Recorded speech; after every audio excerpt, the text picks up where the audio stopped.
Hello everyone, hope you're doing well. Let me just take this live in just a second here.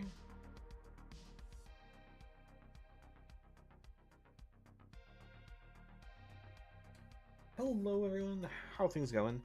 Sorry I was a little late starting the stream. I was actually just noticing that unfortunately our plans had to change from what it was because the Brawl Tournament unfortunately just got canceled. So yeah, at around 3 o'clock, a little after 3 today, Krabs posted a note saying that the tournament's going to be canceled.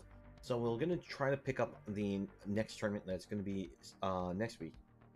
Now, there hasn't been any potential issues with that one, and we are looking at the fact that Krabs did mention that we're going to try to hold to a special event this time, where we're going to, because the new set has just come out, we're going to try to see if we can have everyone do Dominaria United uh, uh, uh, commanders for the Brawl Tournament. So that means that we'll be able to hold the Brawl Tournament, and all of our commanders are going to be from Dominaria United. And we have that's something to look forward to as a special event coming up this next week. Now, I did actually, because Krabs tried to say we'll do it this week, I did prepare a deck for the event, but with the extra time, it lets me try to potentially either get some more cards for it or even maybe refine the deck idea. But today, I figure since we have the extra time, we'll go ahead and just hit up some more um, drafting. And the reason why I wanted to hit more drafting is it allows us to collect more for our collection.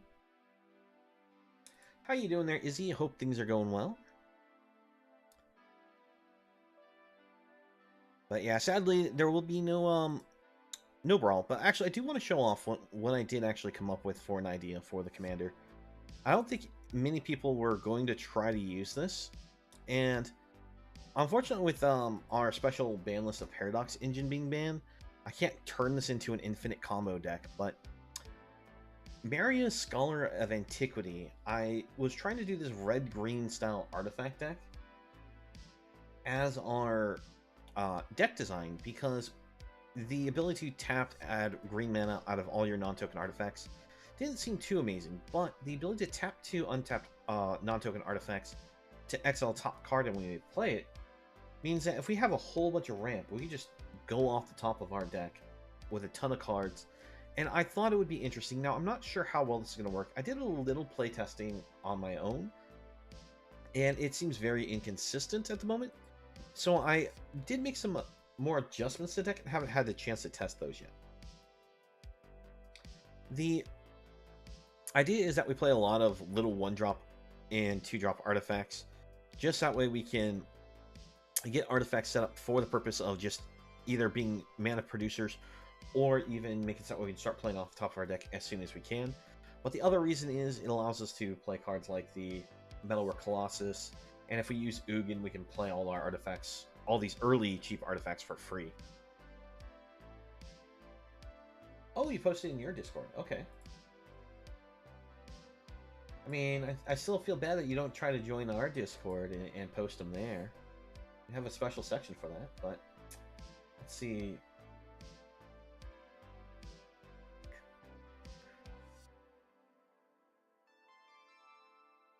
So which deck idea was it that you had posted into your Discord? Was it this?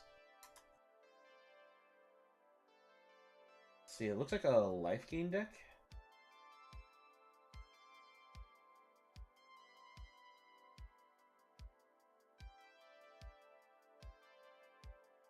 The claim?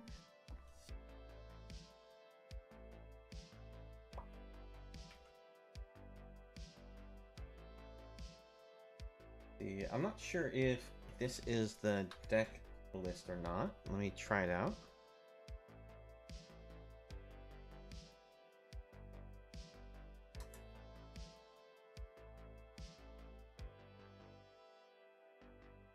Yeah, I don't see it up here. It means I might be missing cards. I still need to go through and clean out all the old decks that have rotated out. Alright, so this is the deck idea that you have here. See how this one work again? Until in turn target creature gets trample +X/+X for X's number of creatures you control. Okay, so that way, after you create yourself an infinite token supply, you can then swing in for the lethal. That's a nice little combo there. Because I know the Presence of Gond combo with the Paladin here. And you also have the Lurking Roper as a backup. The only thing I'd say that it's like, I understand you went with a full common uncommon build.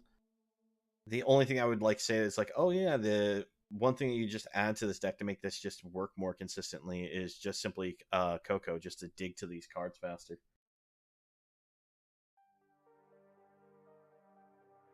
Oh, okay. Well, you said that was actually the Claim the Firstborn deck, not this one? I didn't see a Claim the Firstborn style deck.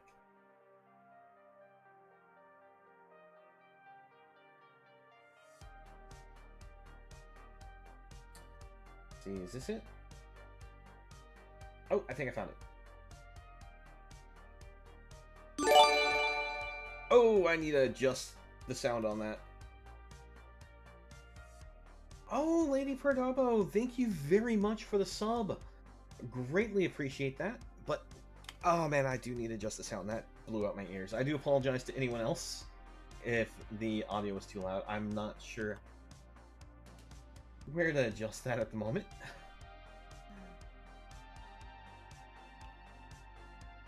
Oh, but thank you very much. I do greatly appreciate the sub.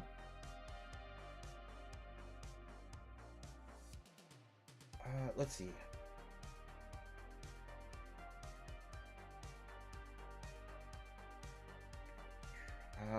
Izzy, your deck idea. Let's see. So, copy the card list. I think this is the one that you have posted in there that used to Claim the Firstborn that you're talking about.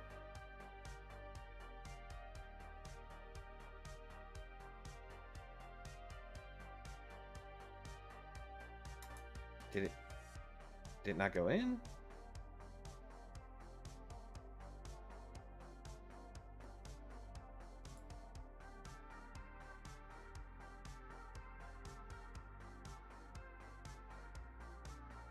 Where's the deck?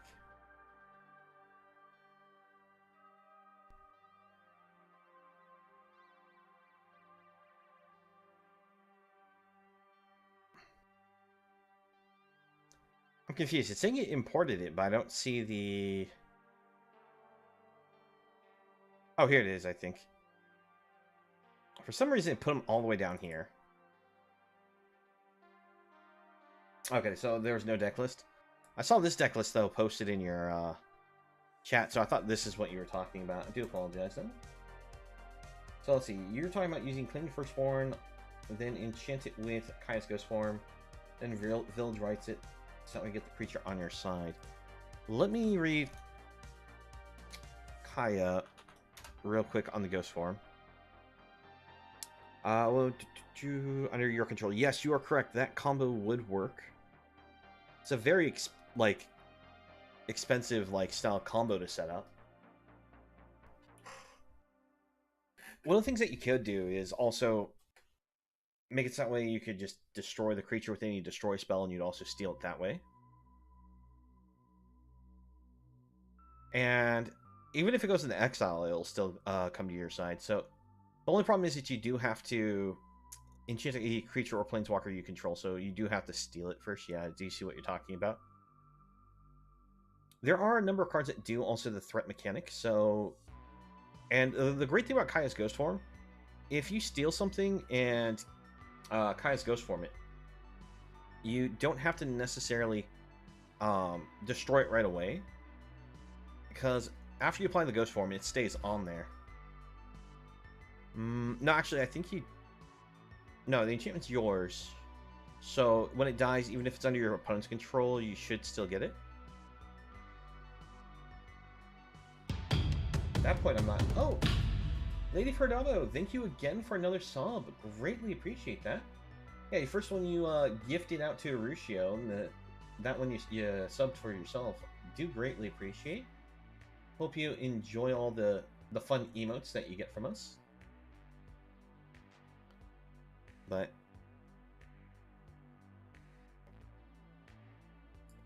yeah, the let me just go ahead and delete these. All right, well, I guess I'll get some hydration going. Thank you very much. But you know, Izzy, I do think that's a fun little combo idea. I'm not sure how well or consistent you can get to work for you. Because, I mean, if you're doing like a cat oven combo deck, it's not too hard to do. Because you'll have multiple sacrifice outlets. And I think that's one of the most important things you have to do is make sure you have enough sacrifice outlets for that kind of combo. But it's also one of those things. It's always like, it will be interesting to see how your opponent reacts once when you do that. But let's go ahead and do some drafting.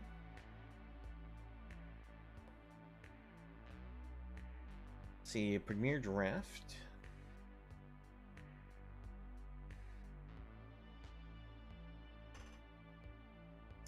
We actually had some pretty good luck with the drafts last night. Last night we ended up going 5-3, 7-0, and 4-3. So let's see if we can maintain some good builds this day. I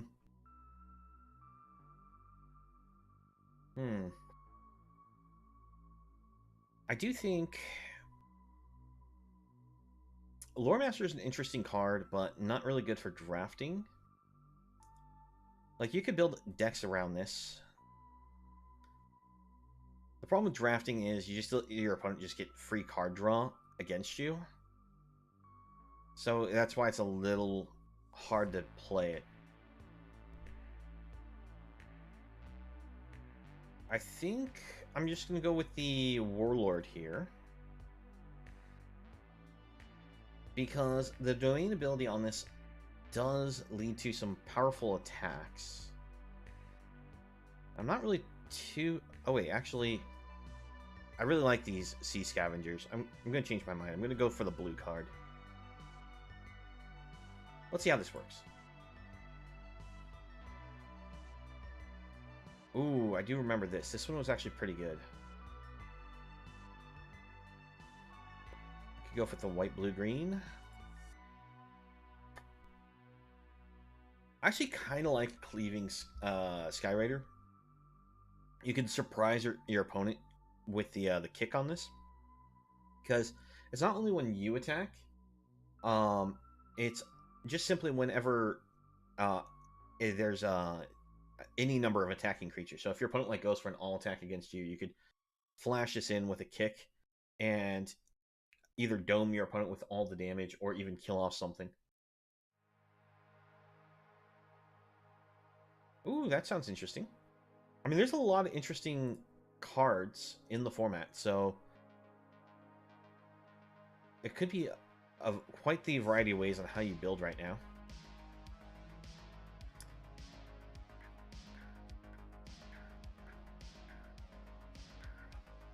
Strength of the Coalition, I think it's a decent pump. I'm trying to think if there's a better card to take. Currently have white, blue, green. We don't have to lock ourselves to these colors yet. Tribute Urborg is a very solid removal.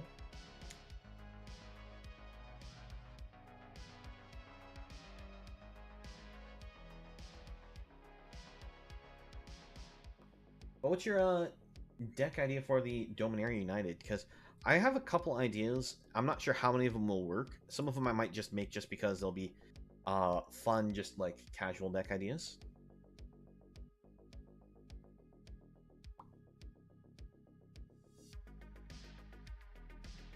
Bortuk is actually pretty good. We'll take that.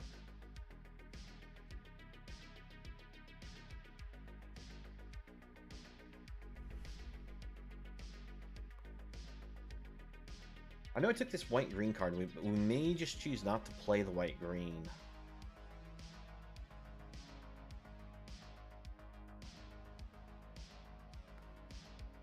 I really like the Desecrator here.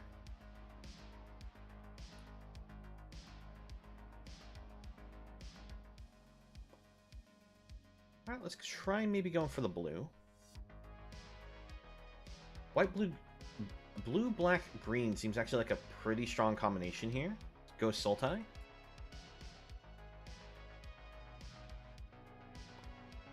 If that's the case, we might just want to grab the land here. If I was going to grab it in the other cards, it'd probably be the Splatter Goblin.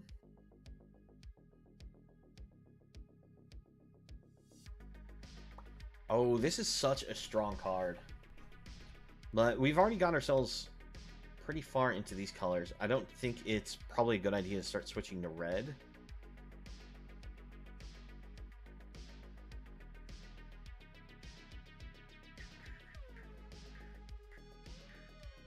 Guess I'll try out the Lookout.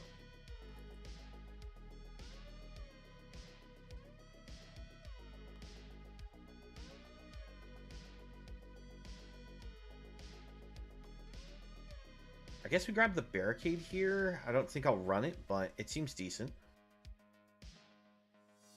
Grab the land. Mana fixing is always very useful, especially considering there's a lot of these cards with the Domain skill.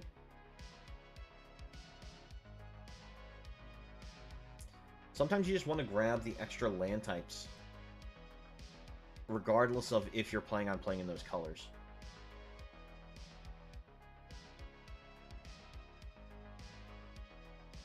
But Izzy, yeah, you said that you had a Dominaria United deck idea. You're still working out trying to get it in the chat there.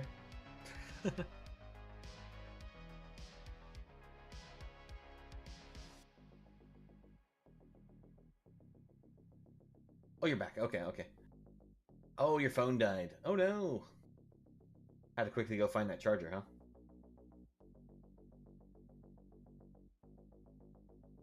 You know, Giz might seems decent. We'll take that.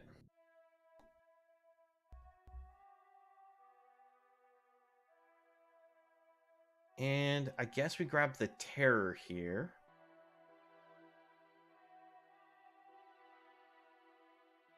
Stalker, I don't think I'm going to use. I'm just going to put it down there. I'm definitely going to grab the Coast. We're already in the idea of these colors, so the Coast will be nice mana fixing. Actually, don't really feel like I care about too many of these other cards, except for the Conscript. Because it's like a really good recursive threat.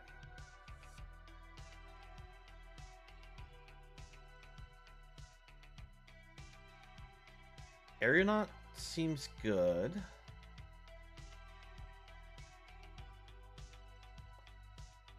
Just thinking what our other options are. Illusionist is actually pretty good because it helps make sure we hit the domain numbers. Also helps mana fixing. Deck idea, Defender deck with Chaplain that makes 1/1 birds equal to the number of defenders, and you drop Devilish Valet and swing for a brutal win. Oh, you know, that's actually a good combo. When I was thinking about the Defender deck, I didn't think about that combo. That could be interesting. Might have to give that a try.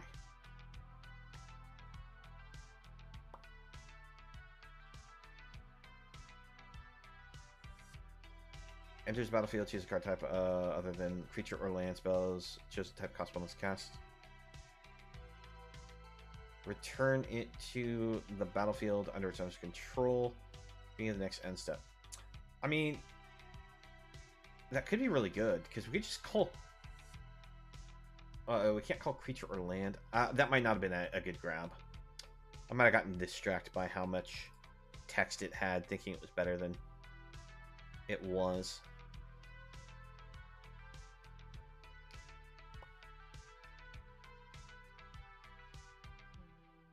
Let's grab another Lookout here.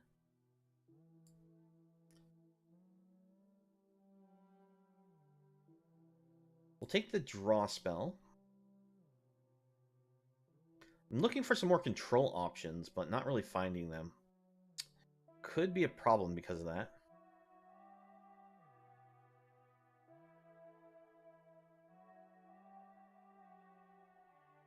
Snare Spinner, it's a good defender, so it could help us in the early game.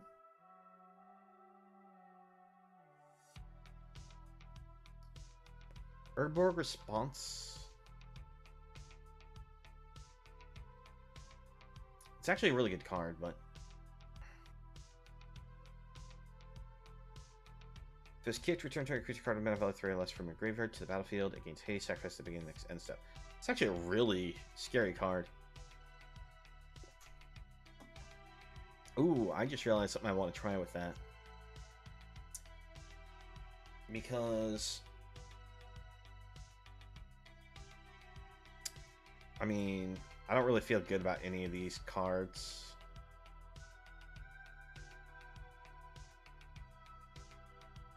I actually really like this card. I think he is amazing. But we are not in the colors to use that. I'll take the Essence Scatter.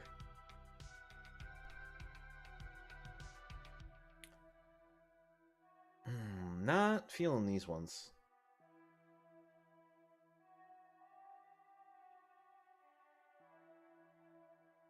I guess I'll grab the Negate for now. Now, I think I grab Illusionist over the Scavenger. Because he'll help us, like I mentioned before, fix our mana. And I can always kick this in the late game just to get a 3/3 flyer. Not liking any of these. These are just all junk now. Hey there, Hench. How things going? Hope things are going well for you this fine Monday morning, or evening, afternoon. Take the shore up. Maybe I should have taken that counterspell.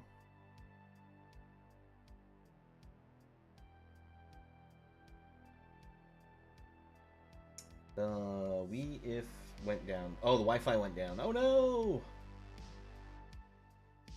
Hopefully things are going well now.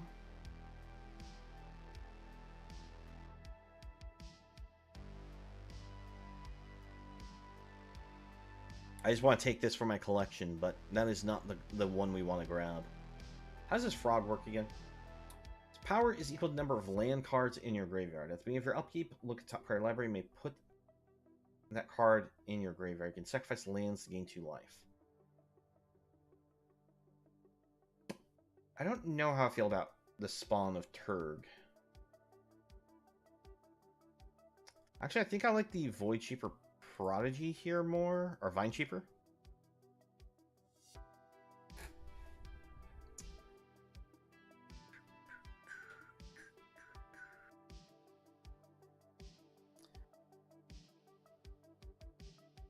Yeah, I'll stick with the Vine Shaper. I actually really think this is a cool card. But I don't think it's necessarily going to be good for us in the draft sense.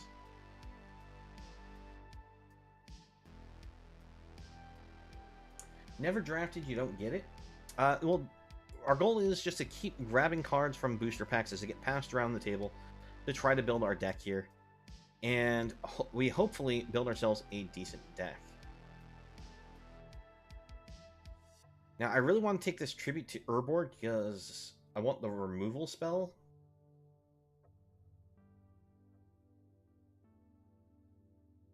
But I like the power of that creature I just grabbed. Because it's got a really strong ability there. It can't be blocked by creature's power 2 or less, and the list function is actually really good. Let's try for another one of these terrors.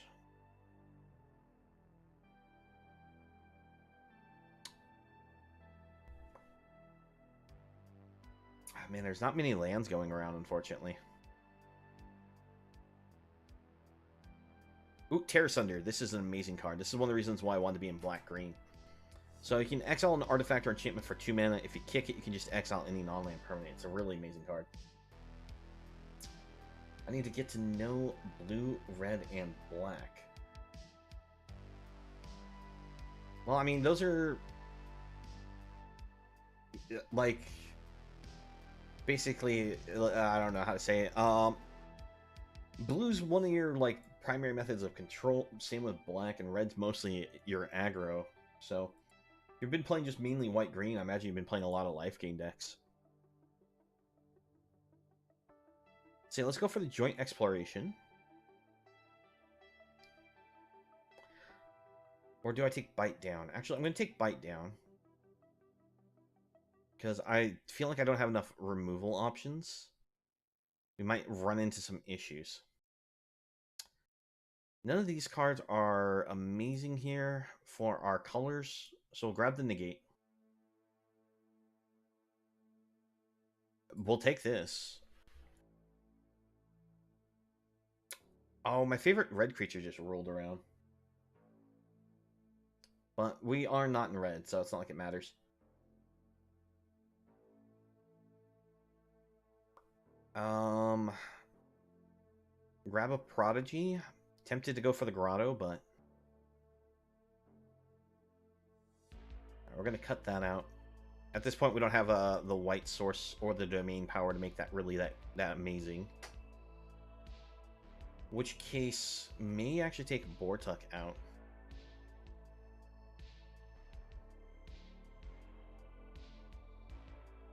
Grab the potential mana fixer.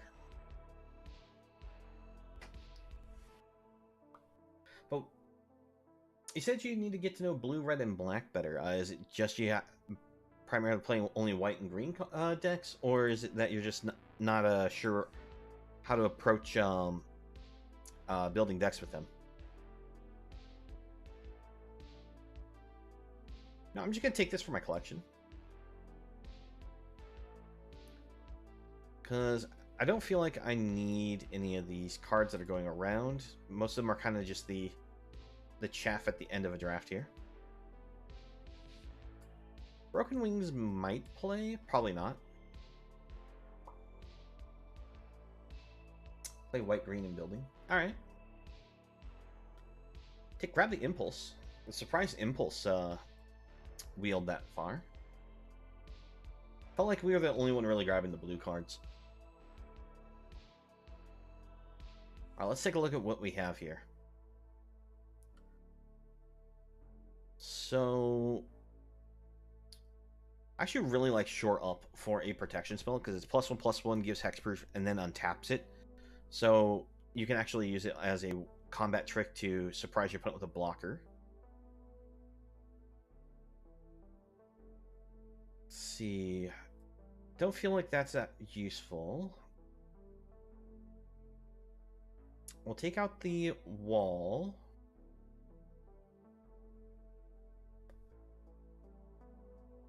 I still think I might keep this wall.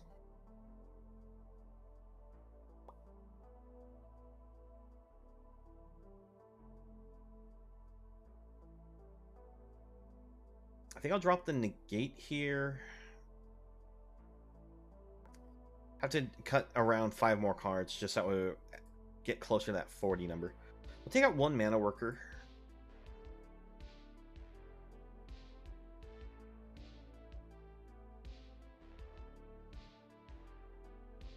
I'm trying to think if I take out Bortuk because its ability to target a creature in our graveyard to put it straight into play will only be for mana value 3 or less. But if we don't meet the domain requirements, we at least get the card still back to hand. At that point, it's still a 6 mana 4/4 that just adds a creature back to our hand. I'm not sure if that's worth it.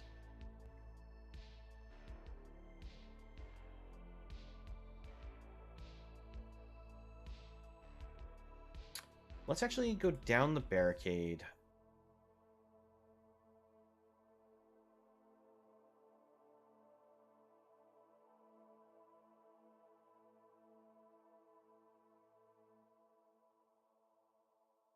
We'll go down the Bortuk.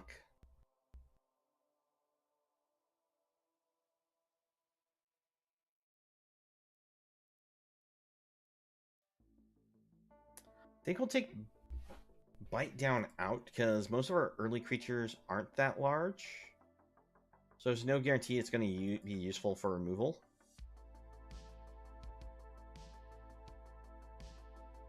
I think I'm fine with just doing a 41 card deck.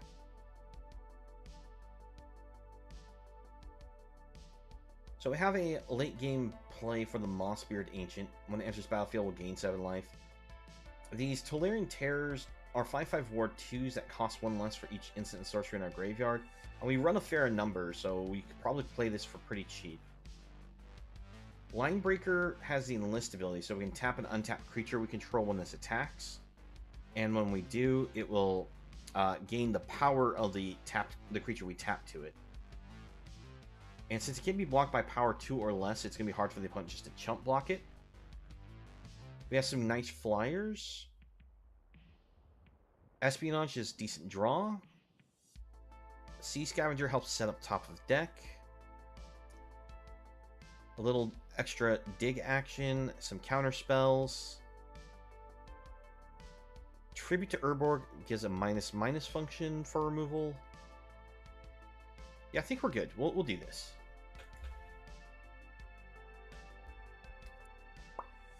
But yeah, Hench, if you're looking for some suggestions on how to build a deck, let me know what style of deck you're trying to make with red, black, blue. Are you actually trying to combine all the colors together?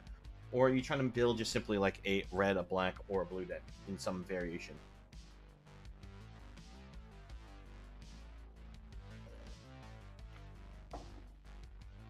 Alright.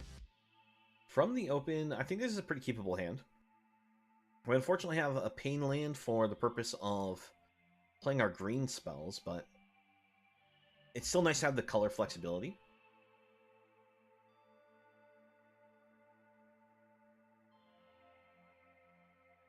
Okay, so you just want the advice just to simply understand. That's reasonable. Alright, we'll just go for the forest. Pass it to the opponent.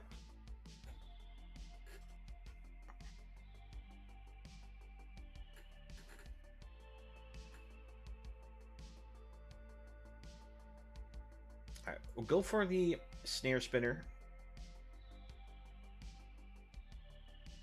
But if you want, I don't mind going over sometime if you'd like some help with deck building. What are you attempting there? Is he another crazy deck idea? We know that you love your wild ideas, and some of them are really cool and do definitely have great payoffs.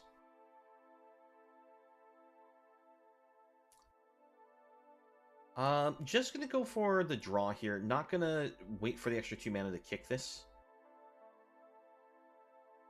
Next turn we could play the Prodigy, give it a kick.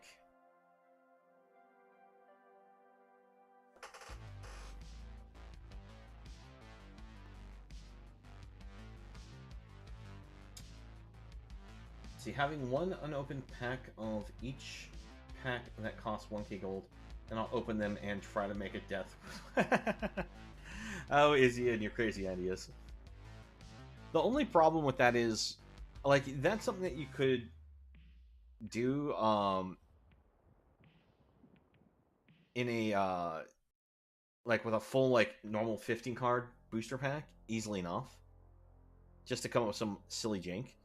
It's a little harder in Arena because you don't get the same number of cards.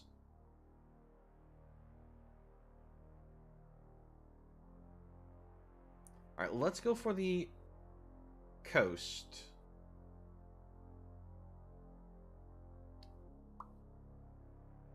Trying to think here. I'm just going to pass it back to the opponent. Probably use Tribute to kill off the Sleeper. And hold up the Negate.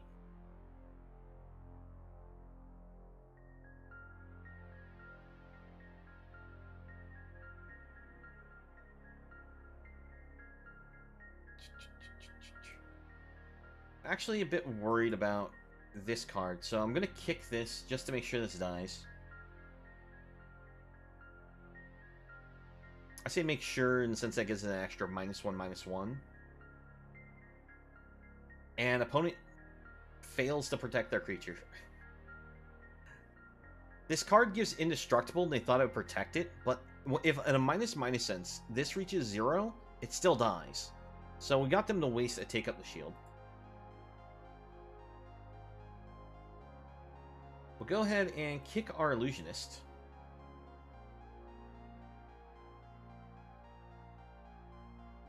Oh, you're actually going one of each pack, going for like a historic style deck. Okay. Well, best of luck with that, Izzy.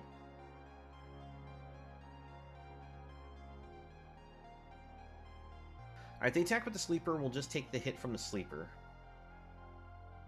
I think actually we'll just take the attack they attack with both, because that probably means that they're... Oh, Citizen's Arrest. That's rude.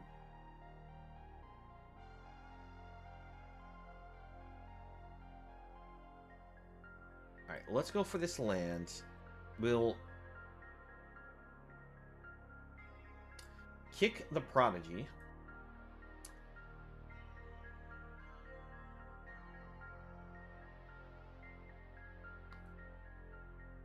Allows us to hold up negate mana. Fortunately, we've hit way too many of our lands. Alright, which card do we take here? Alright, we take the Ancient.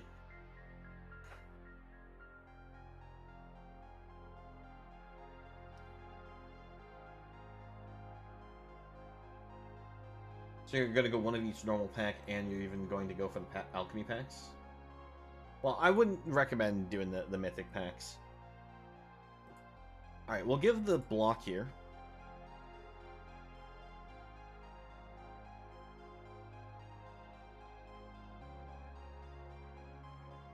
Let's see, we go land, and we can play the Ancient. They could just have a removal spell. They're not representing anything on the board. Do I just try to wait 2 more turns and hold up the negate magic? I think I'm going to be greedy and do that.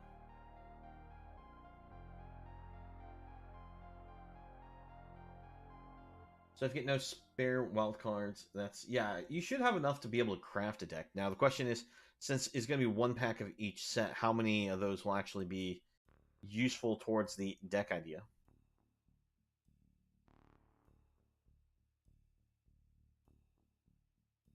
Yeah, I feel like our opponent's just holding on to nothing but removal options.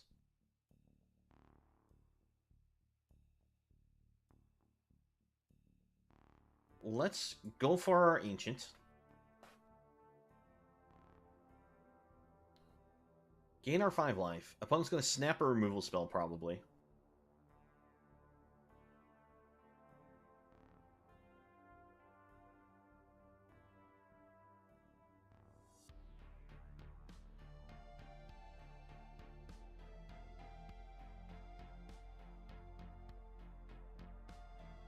Come on, opponent. We'll hit negate. Force him to use more removal.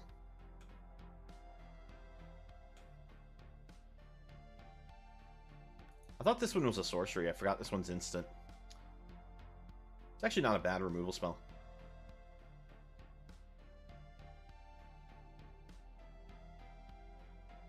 It's kind of like Valorous Stance. The difference is you don't have the protection option on it. You just have the ability to destroy an enchantment. So you get more versatility on what you can destroy. Well, let's attack in. See what the opponent does. They could just go with the black spell, give a creature Death Touch and Indestructible, but we'll at least trample over for a bit of damage here. Yep, there's the exact card I called out.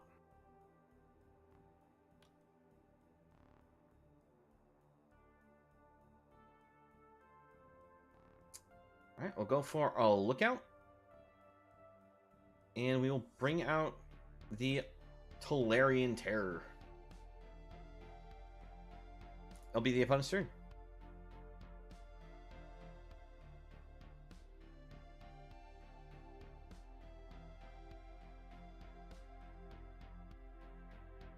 Alright, opponent's got to cut down, but cutting that down still gives us a card. Oh, there we go. Kind of a good thing it was a land and this, because we have so many lands, I'm glad to see a land go to the graveyard.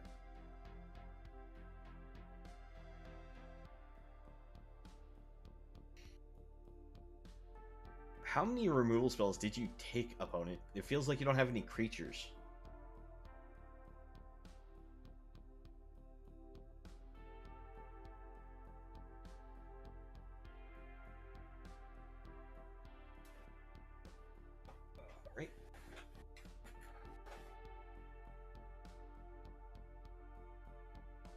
Opponent's passing it back.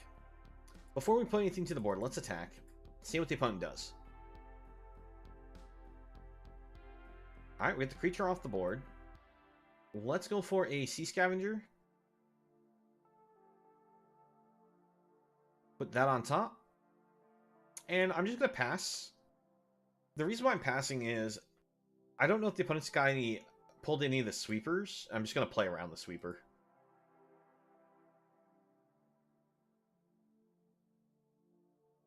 Alright, we'll swing both.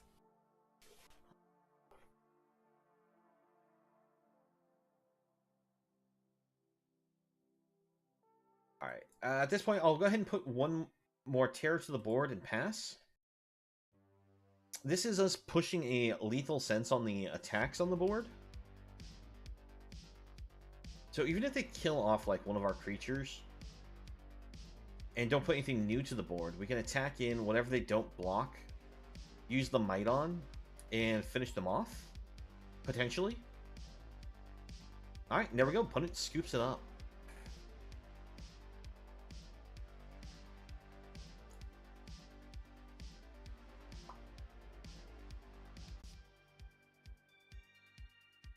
Yeah, that's one of those cases I feel like the opponent put too many support spells in their deck, not enough creatures. It's either that or they just simply drew all of their support spells.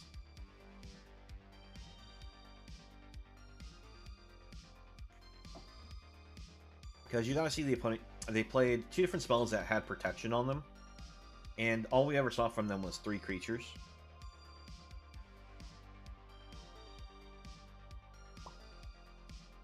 Alright, on the open, it's a little risky keeping this one. It's nice that we have the Essence Scatter. If we get one more land, we can play Espionage, get some more card draw, find ourselves into more action. I think it's still worth keeping.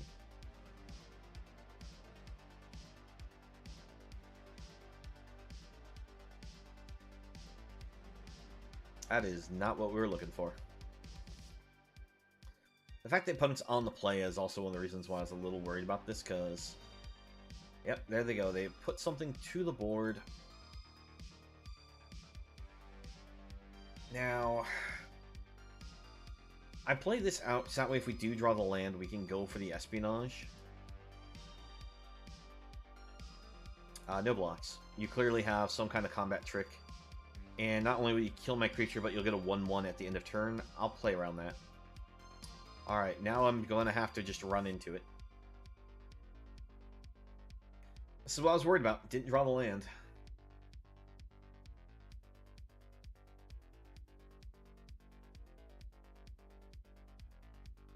We have both Essence Scatter and Negate, so I feel confident we can at least answer their turn.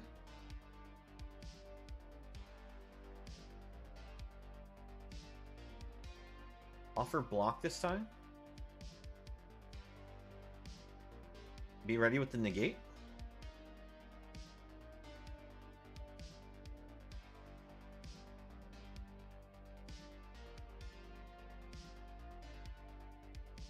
Yep, and there we go.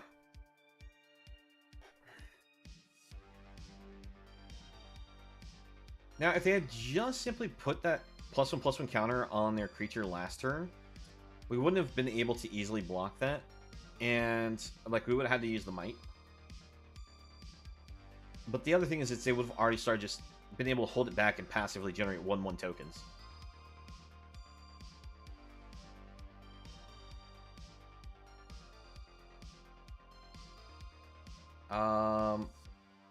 I'll still counterspell that.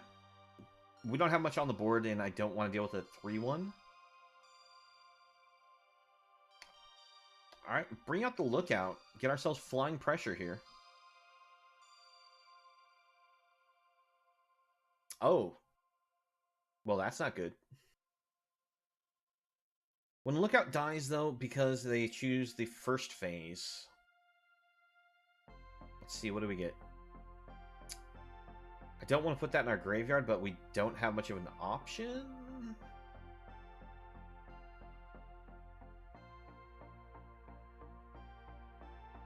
I'm going to be greedy. I'm going to keep it. I should not have kept that. I should have kept the land. Espionage? Alright, we did not get punished.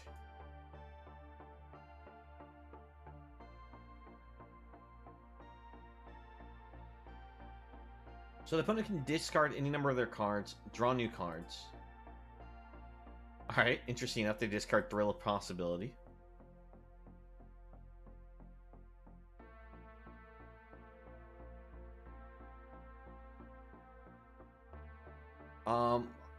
This is actually a great draw for us. So we spend 2, Tear Asunder, get rid of the enchantment.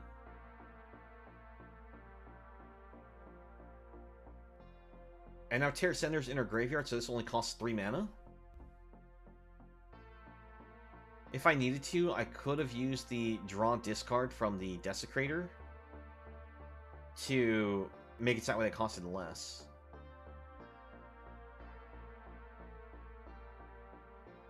Our opponent gets a 4/4 Vigilant creature. Let's go ahead and kick this. Make the opponent discard their last card.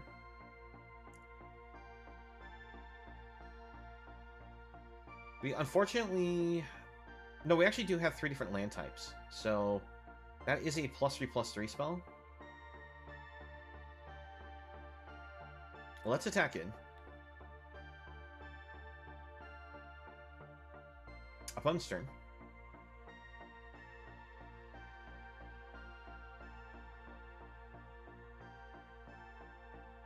Block here. Go for the pump. And we may just see this opponent just scoop up here. Yeah, there we go. Alright, that's game 2 that we've taken.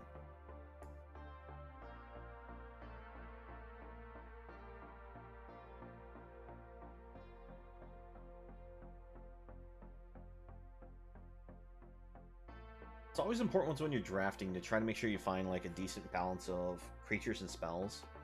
If it's okay to be a little lopsided if you're, going with control spells, or sometimes even with draw, but when you're doing support spells like ++ mechanics, you still want to make sure you favor more creatures than those kind of spells. Alright, on the open, this is not a keep. We have literally all of our expensive cards, with the exception of the Might here. So, mulligan. Alright, this is much better. We'll keep this. Alright, what goes on the bottom? I think we put the Terror on the bottom. This is actually a really strong card. Now, I'm trying to figure out, is it going to be better for us to make sure the opponent can't just kill it? So we can go for the Lookout first. Let's see, how do you work again? When this or another goblin control dies, exile top card. If it's a goblin card, creature card, you may cast the card until the end of your next turn. Alright. Let's go for Lookout. Our opponent probably has like burn in form of like lightning strike or something and can kill it. And that's fine, because we'll be able to get the draw ability off of it. So we're not really going down card value here. My opponent just passes their priority. No spells played. Alright, there's green. Ooh. Warbird's pretty good. Alright, let's bring out the Aeronaut. Attack in the air. And we just turn this into a race. I'm going to hold Shore up as a way of protecting our creatures.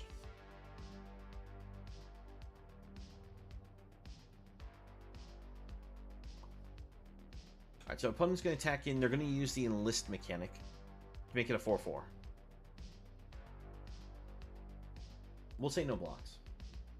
It'll probably take a good week or two to complete this deck, but should be fun. Well, I mean, it definitely will take you some time to go through all those cards, because there's going to be some cards like you mentioned earlier, like the Kaladesh Energy cards won't necessarily synergize, but it doesn't mean that you can't find yourself a number of good value cards. Alright, let's go ahead and just immediately tear asunder. We'll attack with both of these. Trigger from the aeronaut. We can put one of these on top of our deck. We'll make it a...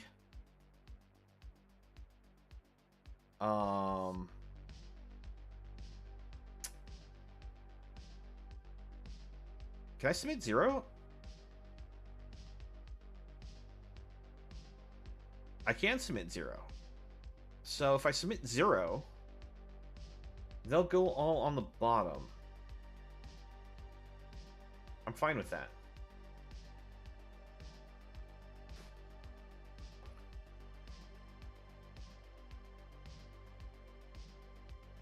Alright, well, take care, Izzy. It was nice having you here for the moment we had you. Hope you have a nice day. Our opponent's going to hammer hand on a picker. Okay, that can't block. That's fine. Hammer hand's only +1/+1, right? Oh, that's giving it the extra plus. Okay. That's what I was having some trouble figuring out. And we'll block here.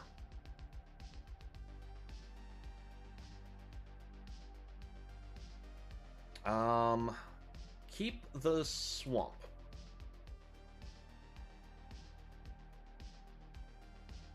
Let's go for an attack first. So that way we can set up the top of the deck. I think we want this just to be able to throw out as a chump blocker.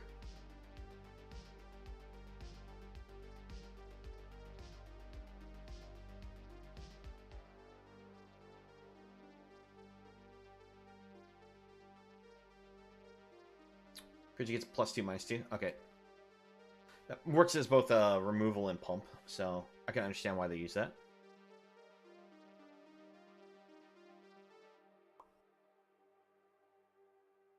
Attempt block here.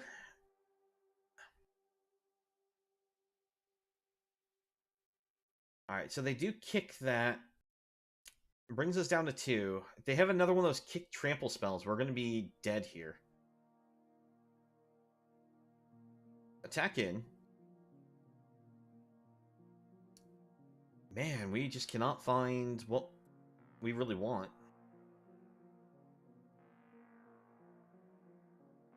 Kick this.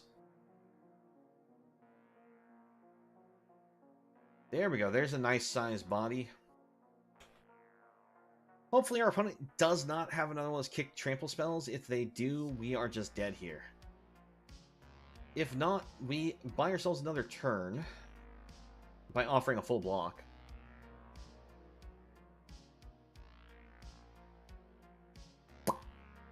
Alright, and yeah, that's well done, opponent. Well done. Good game. So they had the lethal in multiple ways. The problem is, I feel like we still had to attack with that. And even if we held it back, we still were dead. And one of the things I wanted to attack with was that we could find our -2/-2 spell to get this off the board. And unfortunately, that was just something we couldn't find.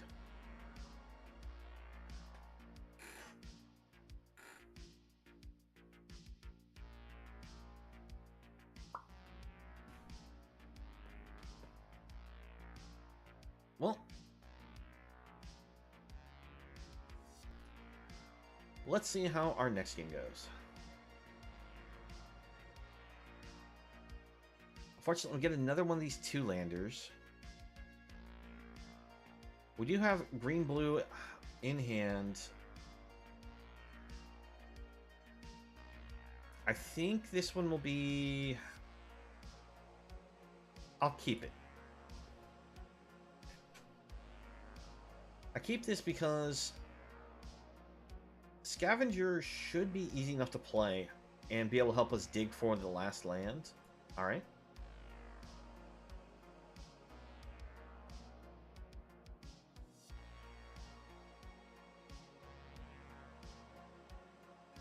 Unfortunately, we're getting Pixie Squad coming at us.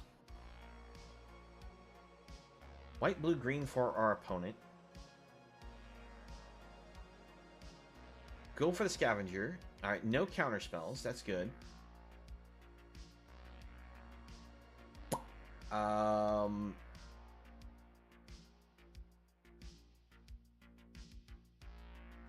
Hit decline so that we can try to find land. Because by hitting the decline button, we put both of them on the bottom.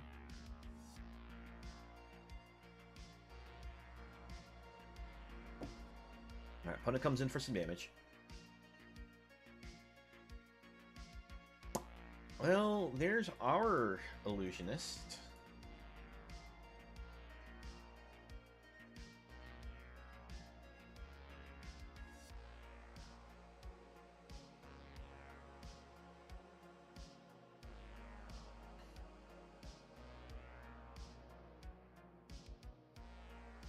Offer the block.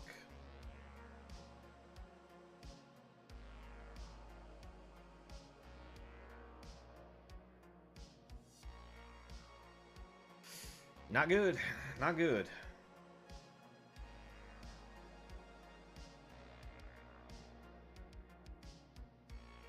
Managed to dig basically down two...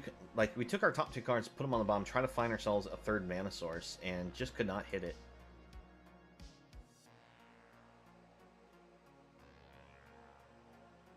Is there an artifact or something? Because it's saying it can be played, but there's no legal targets for it.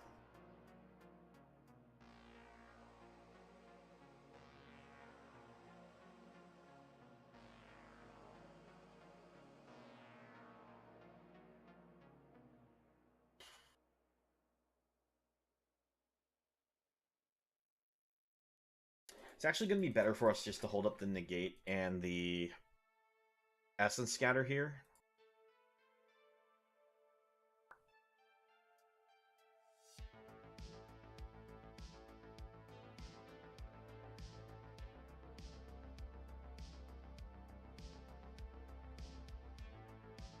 I'm trying to think, like, what do we discard? I think we just discard Urborg. Nah, I think discard Terra Sunder.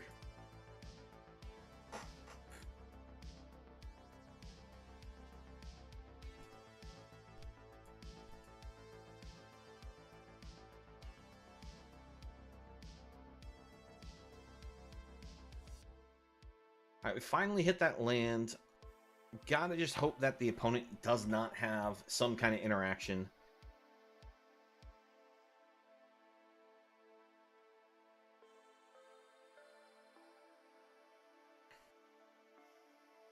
Opponent's giving us a GG. They probably have like the tap down spell here. Oh, yep, it's the bounce. Not the tap down, but we spent the entire game on 3 mana, and not getting the black source just to kill that. It just was too painful. That's the way it goes sometimes, unfortunately. I still feel like that was a decent hand to keep. We just got punished on the draw.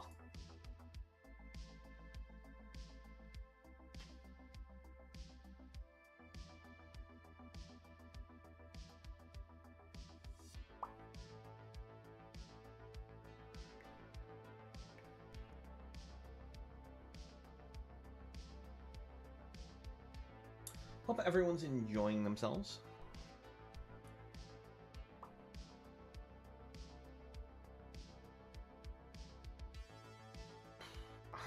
Two tears. I think I'll still keep this. Black's not very heavy in our deck, so not getting a black source should be fine. We have Scavenger to help dig. It should work. And this time we're only trying to dig for one more land, instead of trying to, like, hopefully draw two. So, problem is we do have to get a blue source for the lookout. Alright, any source for the Aeronaut. Oh, opponent's got mill.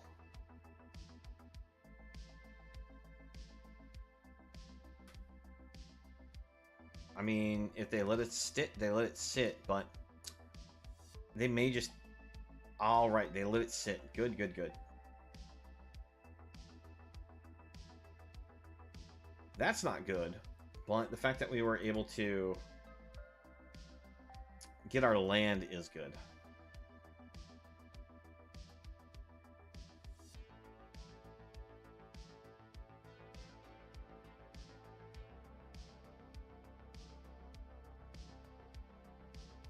Attack here.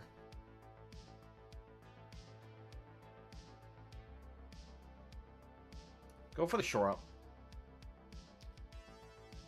I just want the spider out of the way so that we can connect to try to set up top of our deck. I know they have the Coral Colony to punish us for doing that.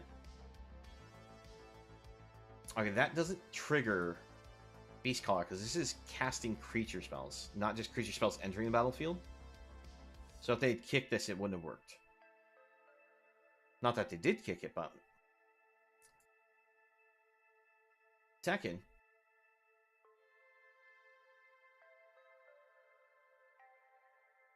I feel like they might go for the mill this time, so I'm going to put that on top.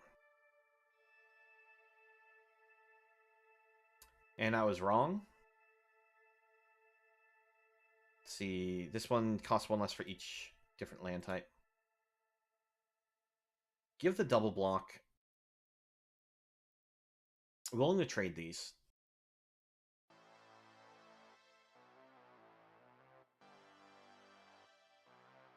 Keep the lands.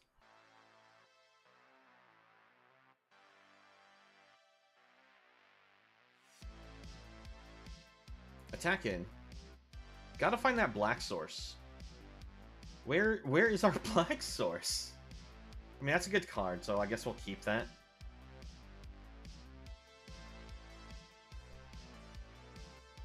Alright. No blocks.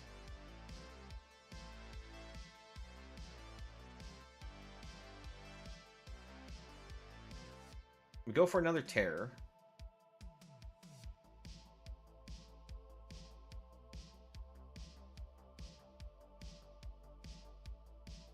Go for the Prodigy over the draw spell, because it'll give us a body to the board and will help us dig to a specific card.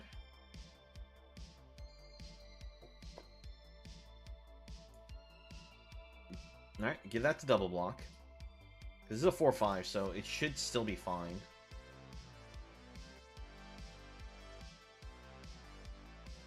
Alright, so they finally decide to mill us. Baloth to the board.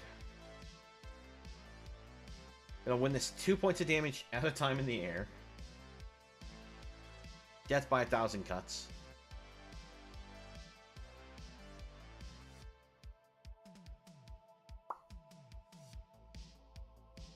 And at this point, I'm fine if they actually mill the card.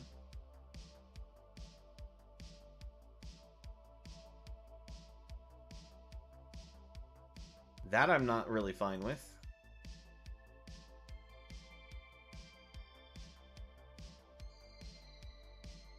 You were supposed to mill me, not play a ridiculously large number of creatures. Well, this is going to be a problem.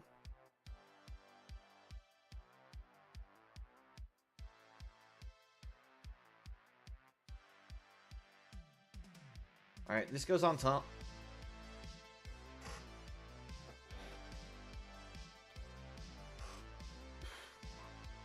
Another wall, so our opponent's going to mill us 2 cards at a time.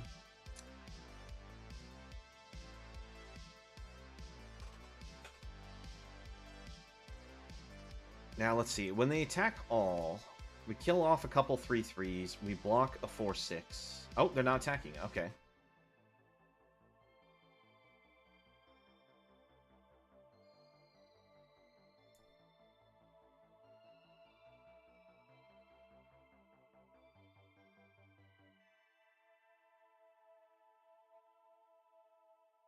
I'll keep that on top.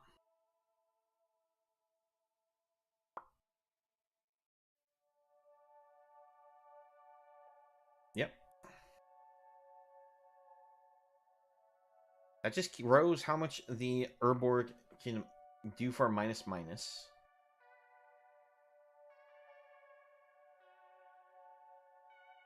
Go for the attack.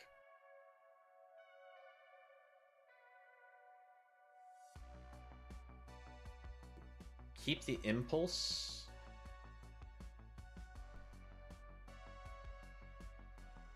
Still keep the impulse.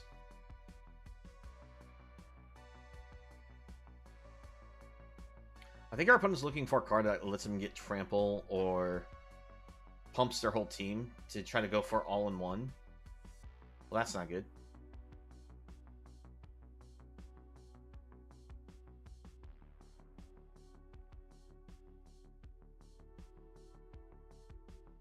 That's not good because just the size of the body plus the fact that it gives them 5 life. Tear Sunder's great.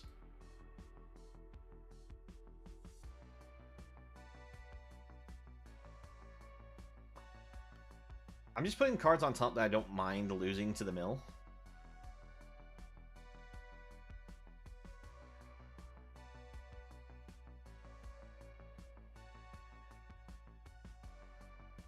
We'll try to tear it.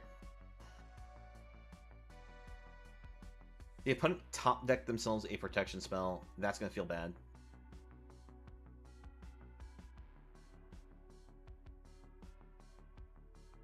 That's just removal.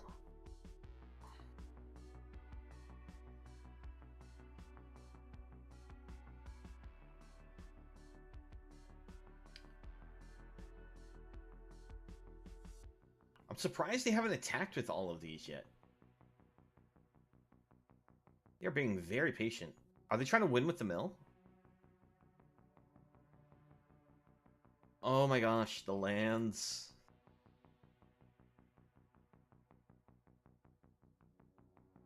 Put the land on top. Have I gone through the whole deck that I know where all the cards are yet? No, it's because it puts the cards on the bottom in a random order. That's painful.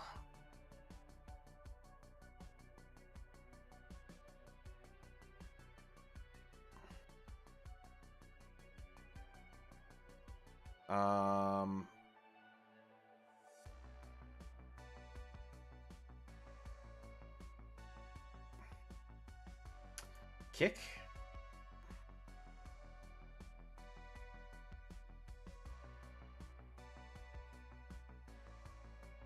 Double block.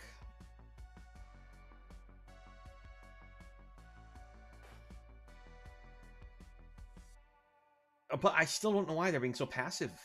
They have a 0/5 wall to help protect them. That's +3/+3. I'm trying to think like how much do they swing for? We can jump block this. So we block the 4, block there, so that's 12. So we send this.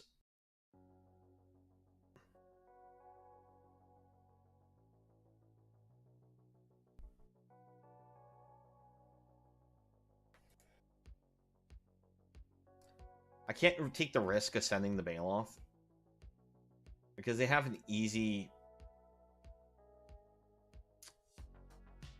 block with the wall to soak 5, and they can also use the Marrow.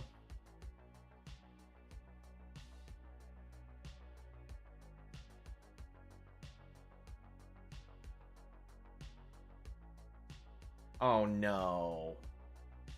Wait. Oh, that's right. I exiled the one that can give them life. Oh. Wait. Oh, they also gain life off that spell being cast. No! Yeah, because if this spell's kick, you gain life equal to that card's mana value. Otherwise, you lose that much life. We're going to lose to Mill.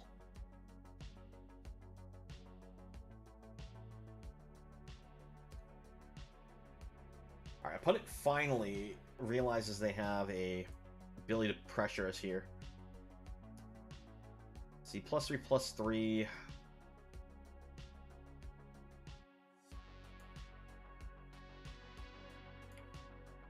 block here, take a bunch. Ah, and we finally get the negate that would have stopped all of that.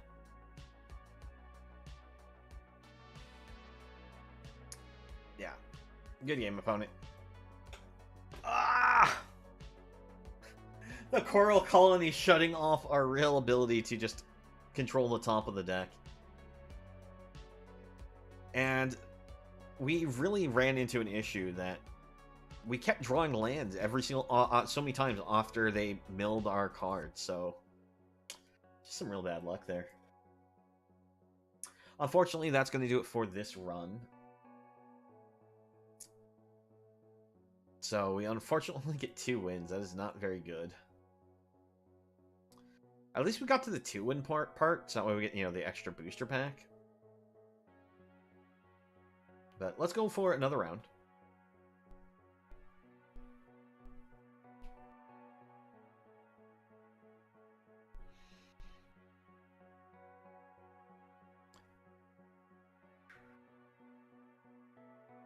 Alright. Let's see, what do we have here? Astor, the Bearer of Blades. Took 7 cards. You can grab an equipment or vehicle. Still a 4-mana 4/4. I don't know how useful that's going to be. I'd rather just grab the Outrider.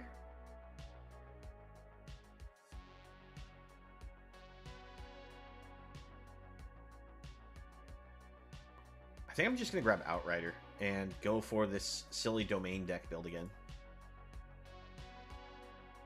Oh, yes. How did they pass? Why would you pass on this? Do they not understand how good this is?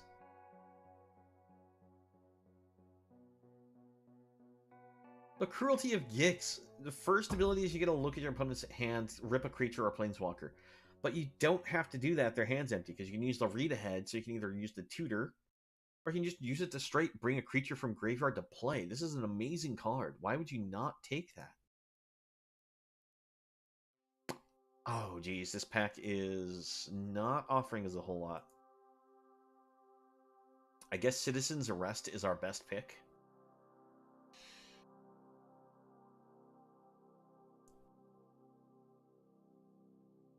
Oh, all right.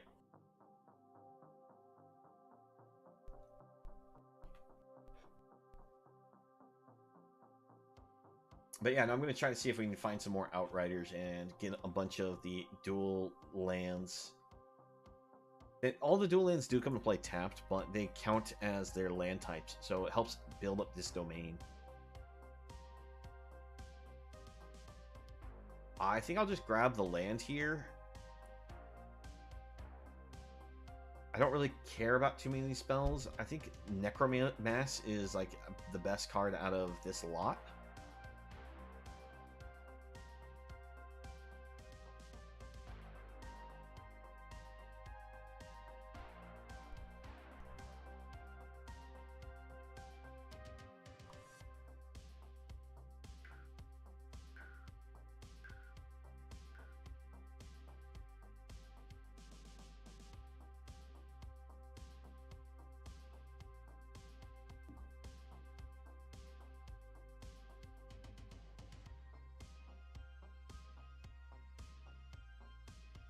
I'm actually glad I was able to get a Cruelty of Gix out of this, because I was planning on crafting some of these for a deck idea.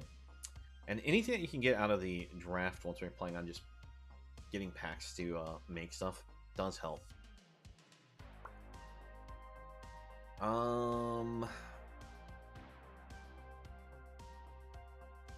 Do you actually help me at all? I mean, you're still a 2/2 for 2. Other clerics. I know this is an archer, but there's actually a fair number of clerics in white. That could be pretty good. Nishoba Brawler, though, is amazing. We'll see about grabbing the Brawler and maybe use it.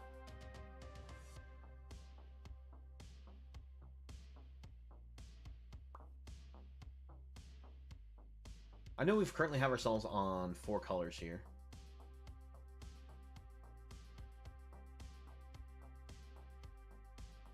We may just choose not to use like the citizen's arrest. Go Jund here, black, red, green.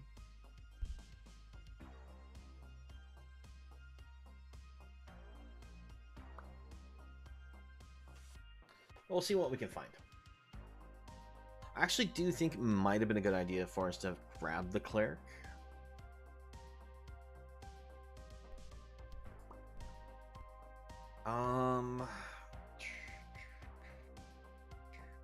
Let's grab the choking mass. Actually does kill a fair number of cards that get drafted.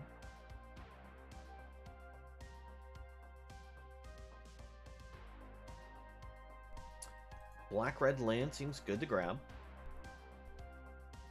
Artillery Blast, though, is also really good to grab.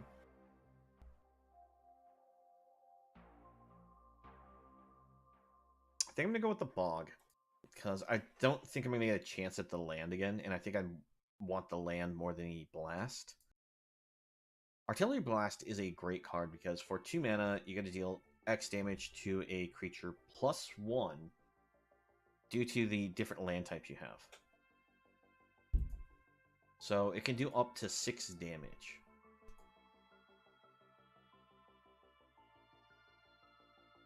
Let's see.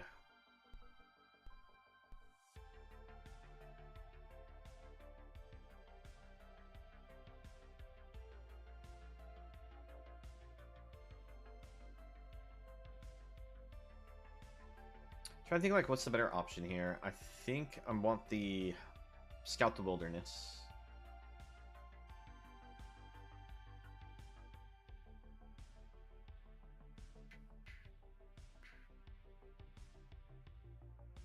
Worm seems like the better option. Sabotage, I think, is actually a pretty good card. Because you can make them discard and it does 3 damage.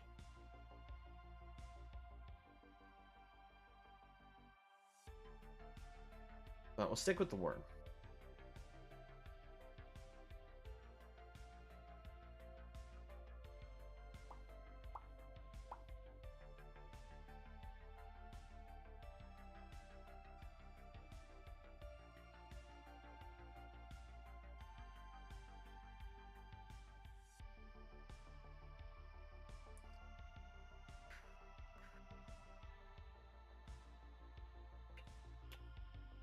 Yeah, I don't really like the Soul Mender or Soul Tender. I think grabbing another Worm is our best. But it's putting us at too many 5s. I don't really like that. Grab the Mana Worker, get our fixing going on. None of you are super amazing. If we decide to go with the whites, Root Weaver isn't bad.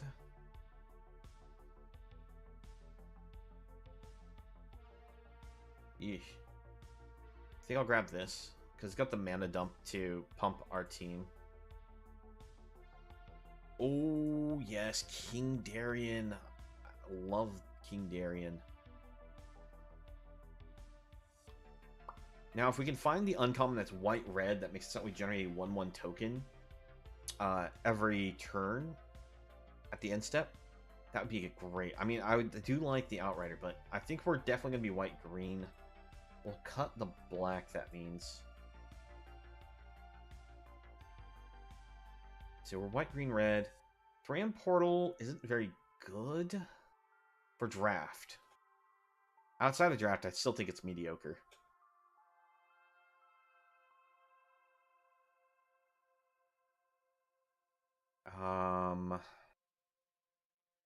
Do we just grab the land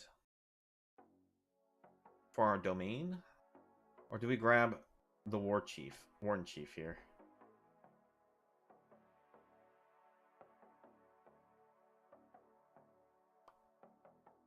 Let's see here.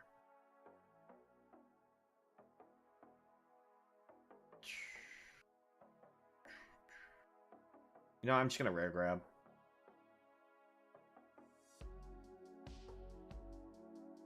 We'll grab the land.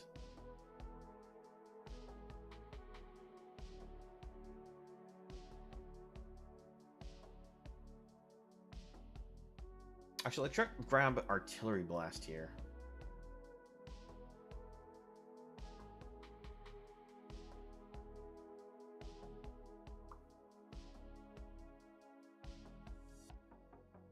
Another citizen's arrest doesn't seem bad.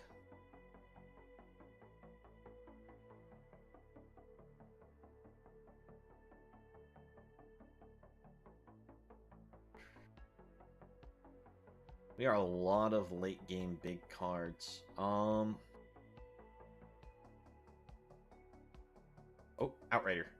I was actually thinking about taking Linebreaker because Linebreaker is really good, but I do love the domain deal damage to our opponent.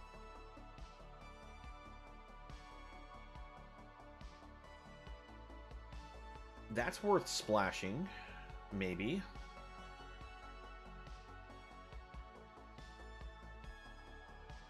I'm going to take that.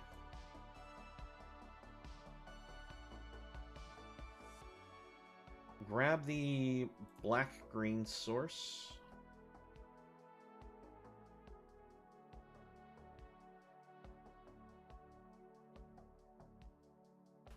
So one of the fun things about this is that they have so many land fixers. Instead of it just being like only the rare lands and maybe a couple commons, you feel like you have a lot of different lands to choose between.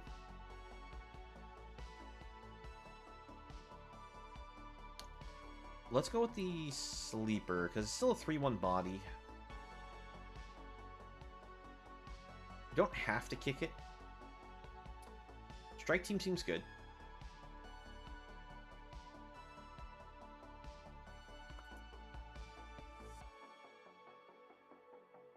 Just splashing for the Stronghold Arena of Black seems good, but I may want to still get the Cruelty of Gix into the deck.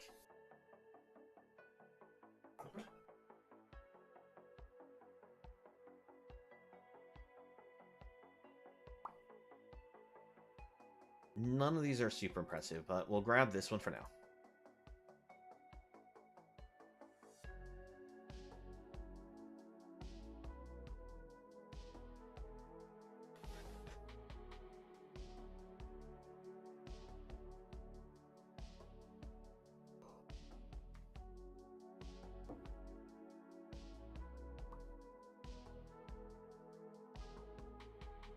I'm actually really liking King Darien more in this deck because we have these worms. Because them going from 5/4s to 6/5s makes them significantly harder to handle.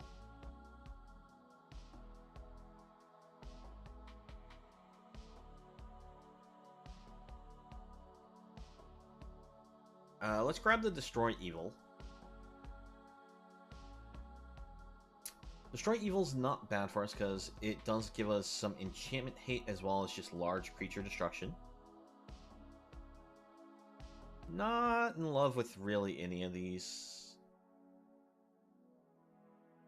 I'll grab the cheap one just to maybe say we need another cheap creature. Grab the charge, one of in the deck, because if we can kick this, it gives all of our creatures trample. And a +2/+1 overrun ability at instant speed, not terrible.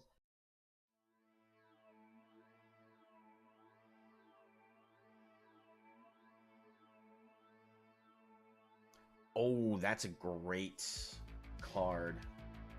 So if any creature our opponent control would die, we exile instead. Then we get a 1/1 Saproling.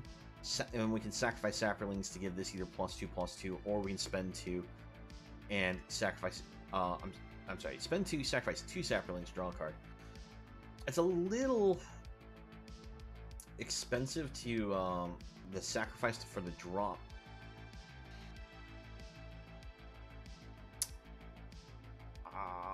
I can't splash this, but I just want to greed take the card. But Terra Sunder, I think, is our pick. Yeah, we take Terra Sunder.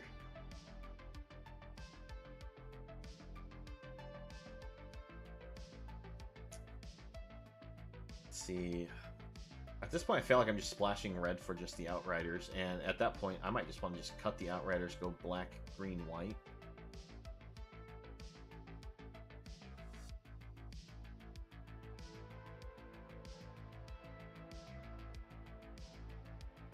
think we actually have a pretty solid black, green, white deck.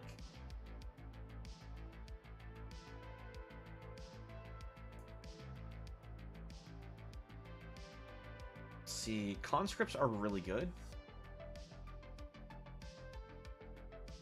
We'll take those. It's a 2-1 for 1.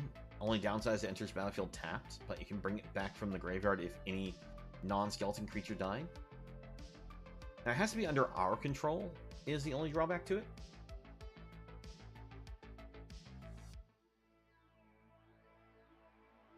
Let's see.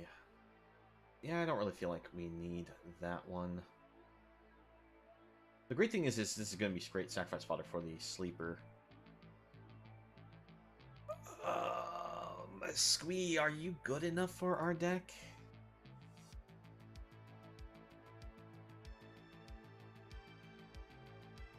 I mean, the Dubious Monarch could be interesting.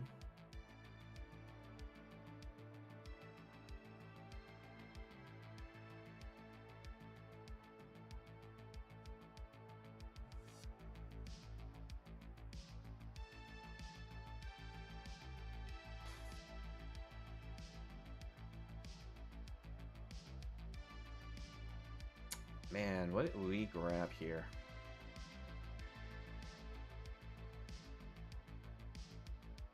I think we still just go with the Outrider. Won't lie, Twin Inferno is one of those cards I'm really interested to try out. Because... not because you can double a spell, although that could be interesting. But because you can just give a creature double strike until a turn.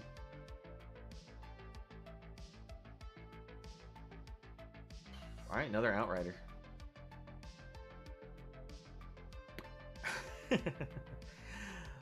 Brawler. Brawler's good.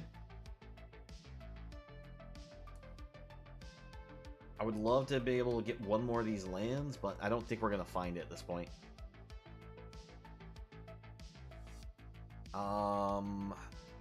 Reinforcements are pretty good.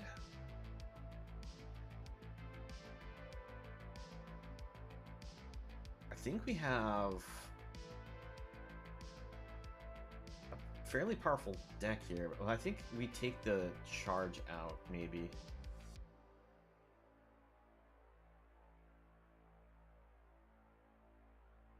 Let's see, out of all of these, we grab this.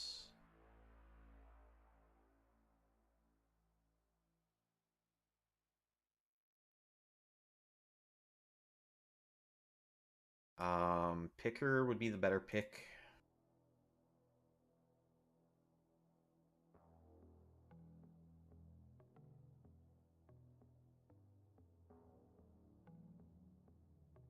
Be the Warhorse, but I don't think I'm going to run it.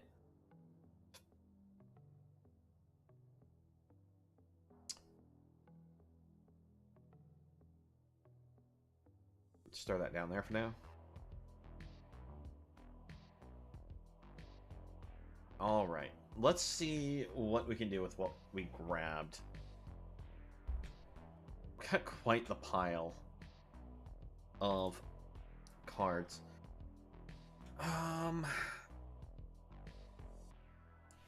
Now let's see, for the black...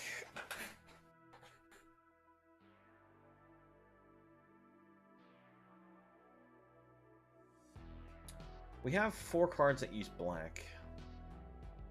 And there's a sleeper.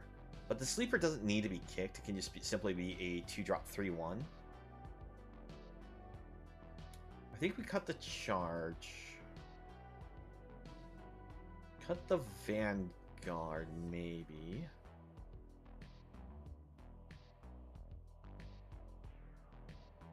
Cut a Root Weaver.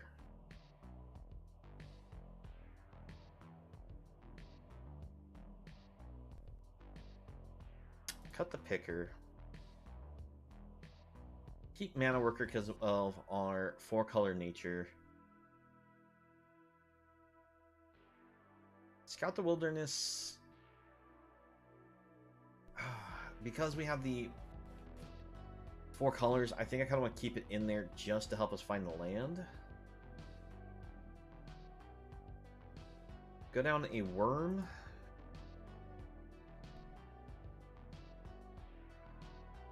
I'm just gonna get punished probably because I'm trying to splash this red in here.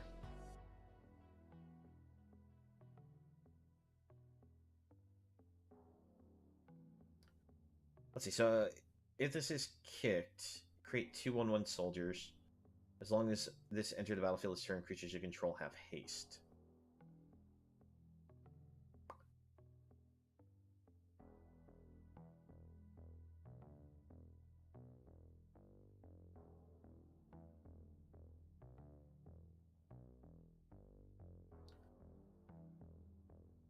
I guess I'm going to do another 41 card deck here. I think this one is going to be really strong. A lot of people passed some rares I think are really powerful, and we don't even play all of them because we got the Cruelty of Gix packs to us, but we found that we're just only splashing black here, and going for the double black spell, probably too much. Now, the Primeval Warden, I think, is going to potentially give us a lot of value, but I could be wrong. It could just be a little too small base stats for what we're looking for, as we don't run a whole lot of destroy. So it could bite us, but even if we trade our creatures, it means that we get these 1/1 tokens. I think it'll work out. Now, we still also have the Outrider plan in the deck. We have 4 different colors, and if we really want to, we could actually play the Thran Portal and say blue. But I don't think we will do that, unless it leads to a play where it's like, we can play this, we already have all the colors, so that way we can just hit for 5 on those ETBs. I think we'll just go ahead and give this a try, see how it works.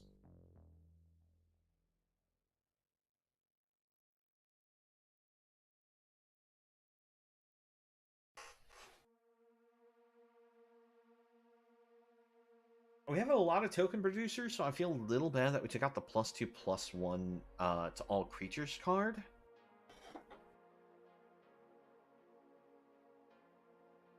Maybe that wasn't the right choice, but we'll see. Alright, we get to see how Squee works, but a turn 2 Brawler, it's going to be a 3/3, followed up by a Squee attack. Could be interesting.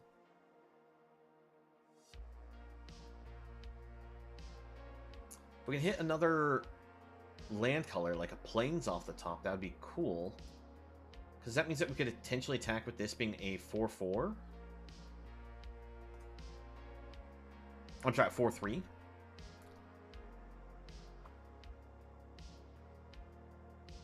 Okay, we're fine with that. Oh, and we hit the Plains. Oh. So much power. We did a turn 3 attack for 7 damage, and we have 3 bodies on board. That's actually pretty good.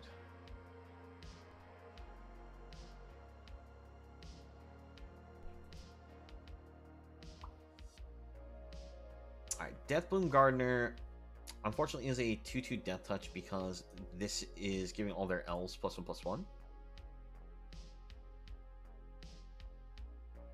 But I think we just get rid of the Death Toucher outright.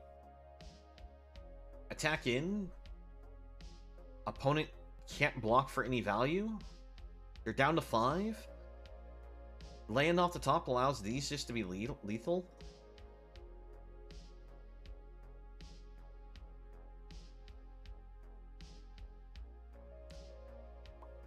Alright, well, we'll just send it.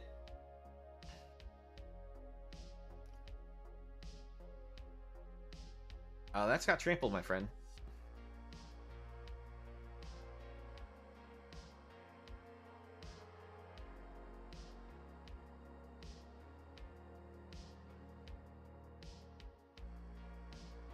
Alright, and we still get there.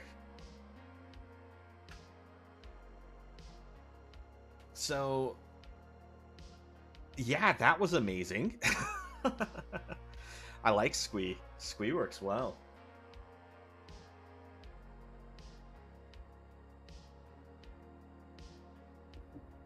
I actually wasn't sure how well Squee would do, just because there's so many cards that will have like a 3 toughness, or you know, still just be early enough blockers to keep you from really attacking it in. But Man, that was crazy. All we did, we played 2 cards and just, well, 3 cards, but one removal spell and 2 creatures, and that's all it took.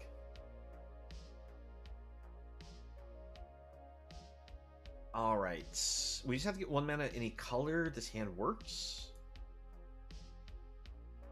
I say 1 mana any color because we can use this to go search for a land.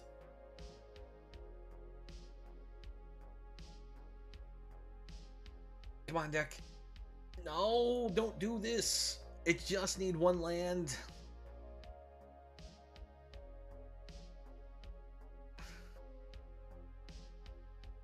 Come on, deck. Give us a land. It can be a tap land. I'm fine with that because we can play this thanks to the mana worker. But just give us a land.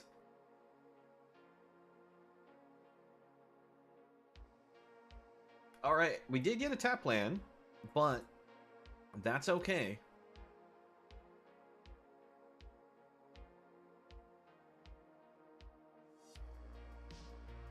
Let's see, so we can use this, go get ourselves a plains. Finding more land's still very useful to us.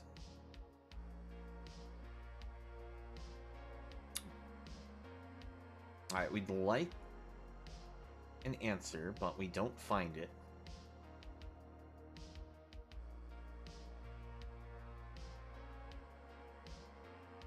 Opponent's turn. So, next turn we can use Citizen's Arrest. How do you work again? So, draw a card, lose 2 life, gain 2 life, deal 3 damage. Awesome.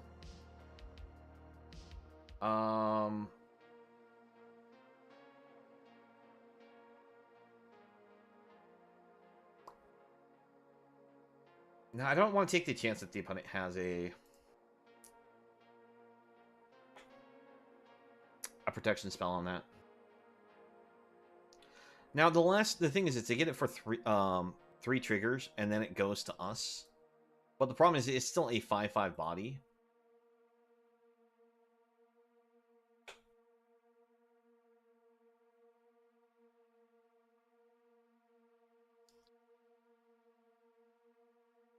Alright, opponent brings out Braids. So they can sacrifice something, make us sacrifice the same thing, or we decline. So they gain life, draw a card.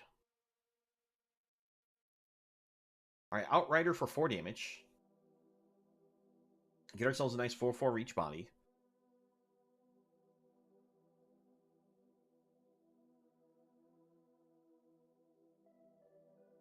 Opponent's going to steal it and smack us with it. And then they Braid sacrifice it. Well done, opponent. Well done. And unfortunately, we hit all these Citizen's Arrests, but no second white source. The Braids combo. Well done, opponent. Well done. Well done. Not even going to bother saying a block here because they have the lethal. Oh, that hurts. Now, if only we had been able to top deck a white source, get rid of the Braids instead of going for this, probably would have been better. Heck, just using the Tear Asunder we had from our hand to play around the theft probably would have been a better play also, but I was getting a little worried about the Apparition attacking in and went with the play to the board to protect our life total. And it wasn't enough.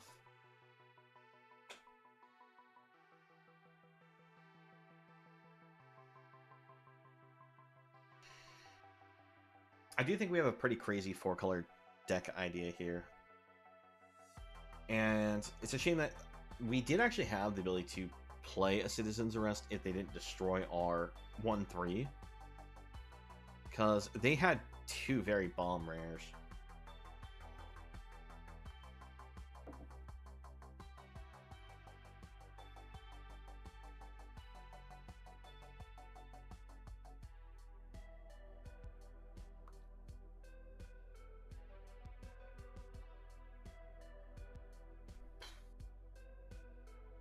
I'm a little worried about my mana this time, so I'm going to say no to this hand. This one we will keep, but I will put down 1 citizen's arrest.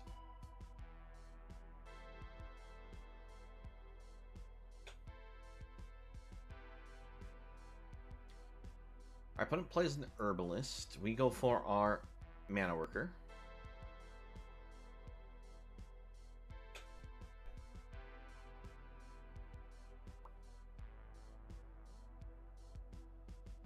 Alright, if they attack him, we give that the block, but they do not.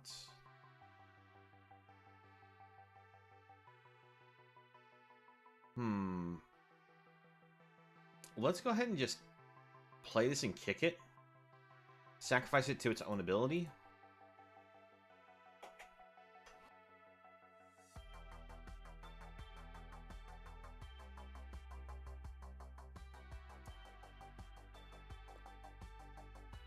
We'll take 3.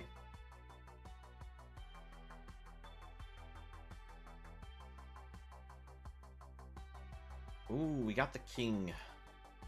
But we're going to arrest the protector.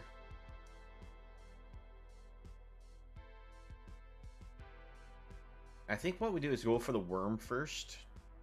So that way, when we bring out the king, we can then get an attack in. That's actually going to hit for some good damage.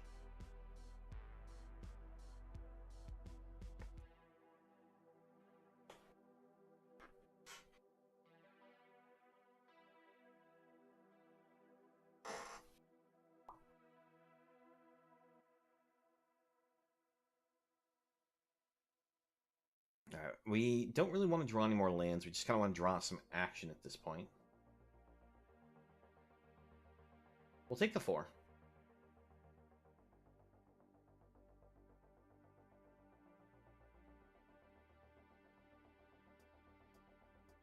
What is the opponent thinking?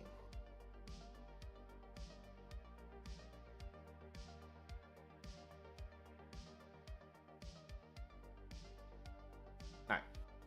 They let it resolve.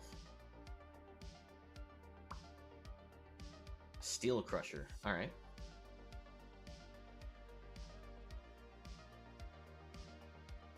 Go for Darian.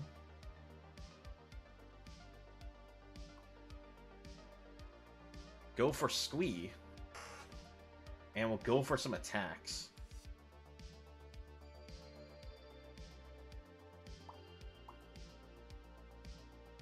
We're going to hold the Mana Worker back as a blocker.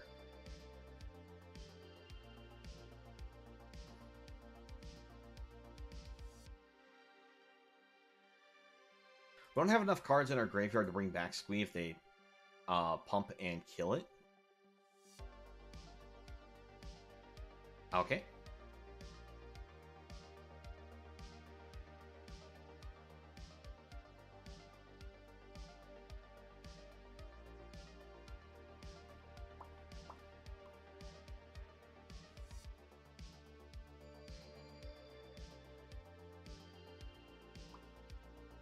At this point, King Darian just kind of sits back here like he's an enchantment. Pumping all of our board. We don't dare risk him in an attack or a block because they might have something that can respond.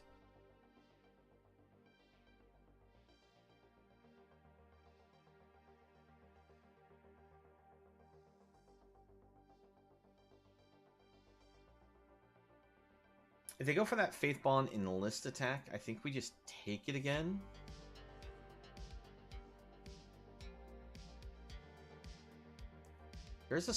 There is a way that we die by taking this hit. Because they could do something like, gives it like plus something, and then give it double strike, and we lose. But I'm willing to take the risk. Oh no. Do I die? Do you give it double strike? They gave it the double strike. The exact thing I was saying that could happen. I was like, what are the odds that they have this? Oh my gosh.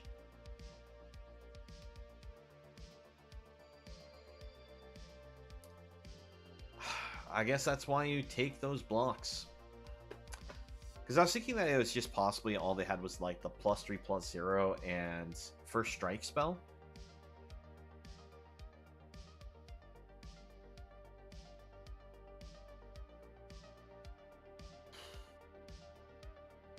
Not liking the fact I keep seeing only 2 lands in the openers. Oh wow, all the planes. Tell you what, we'll still try keeping this because I don't want to go down too many cards.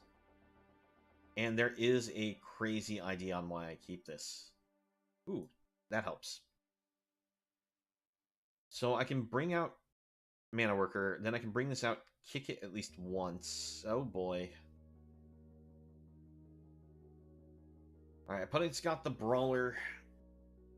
It would have been great if we could have had Brawler ourselves, but... yeah, I'm not going to risk the Mana Worker here.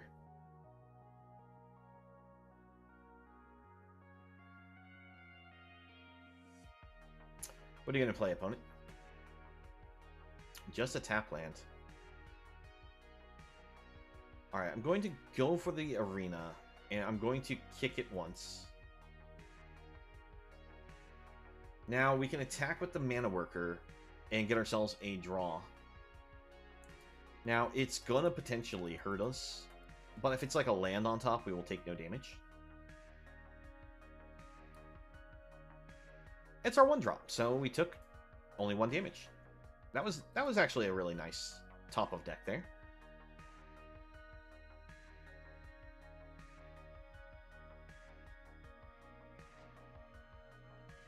Okay. Let's go ahead and offer a Citizen's Arrest on the Whelp. Play our Conscript and attack in. Alright, took no damage. We're winning these arena payoffs like on the attacks here. Alright, Badgers. Sadly, we don't have the ability to keep attacking in.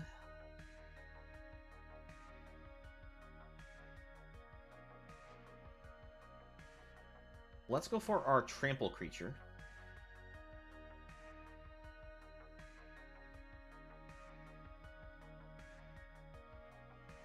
No tax. I went for the Trampler because it will potentially make it so we can get in and attack through the arena.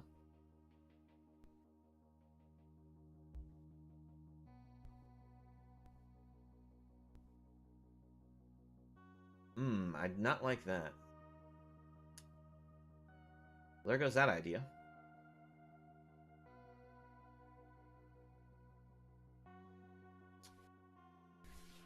Well, we'll just outrider them for some damage and pass it back.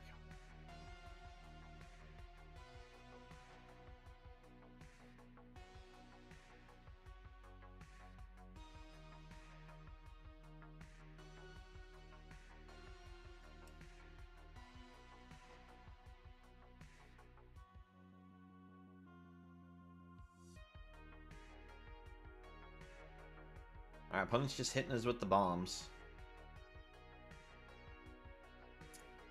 Quite literally. Alright, we'll give that a double block.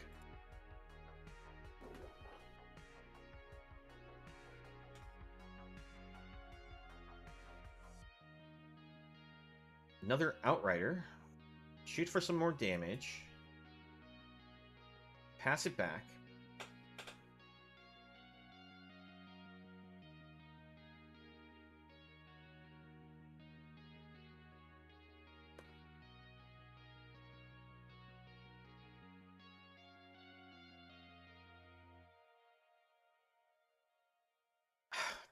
Them and their high toughness cards, unfortunately. Well, luckily we can kick this, get ourselves some extra bodies. We'll grab another red source. Pass it back.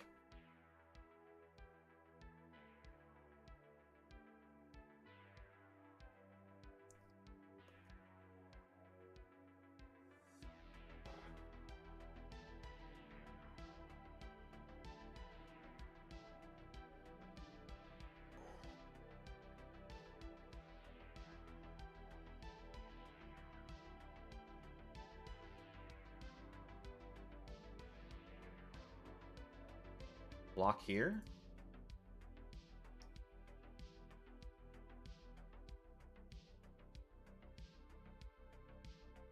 Yeah, cool. So I can sacrifice one of these tokens to be able to replace from it back from the graveyard. Oh my gosh, the opponent also with the scout. Alright, let's go ahead and kick. Sacrifice this. Thanks to the mana worker, we can play this back from the graveyard.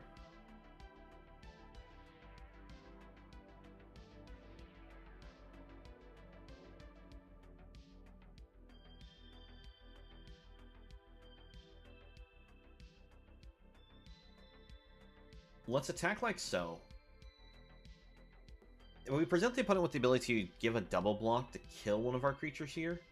But if they do that, we get 1 damage through, so we get the draw. Let's get rid of the Trampler.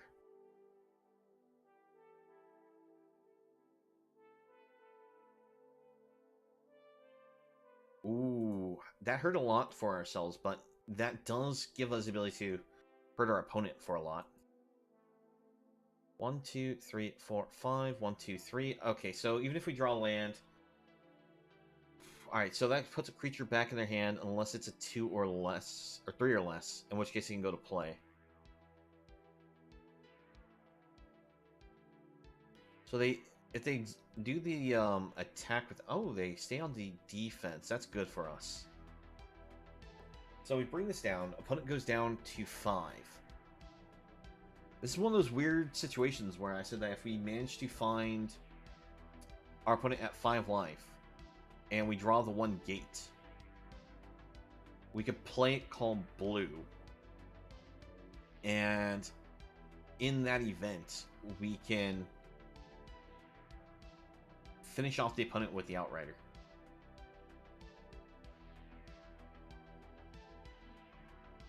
We have an artillery blast here, so we can kill the opponent's creatures.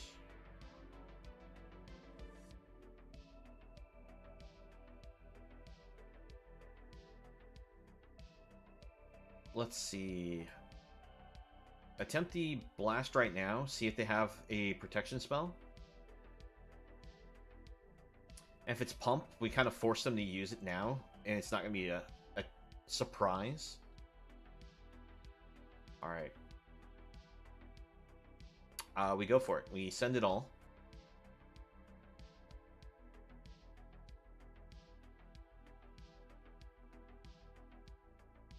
All we have to do is get 1 point into damage through. So, as long as that 1 card in hand isn't a combat trick that can somehow deal with more than 1 creature, we win right now. Or give them life. Because a combat trick that give them life, actually, we get blown out with this attack here.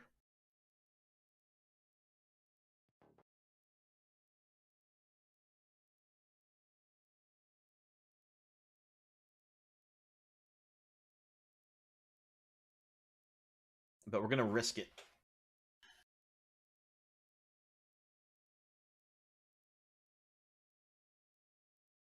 Our opponent's going to take more than 1 point of damage here, so this should be lethal. We're going to decline this. Go for our Outrider. Offer them the GGs.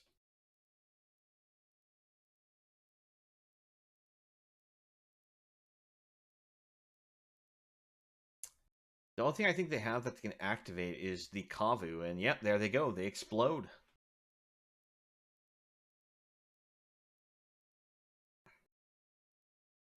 It's a little hard getting through the wall of just large bodies, but we managed to do it.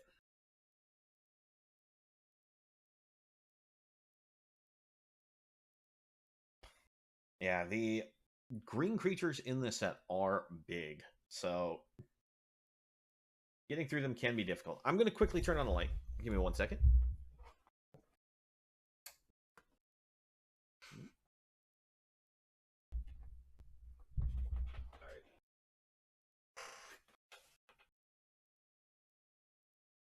Alright, so we're looking at our next hand here. I think... Oh, I just realized my music's not playing. There we go. Music back.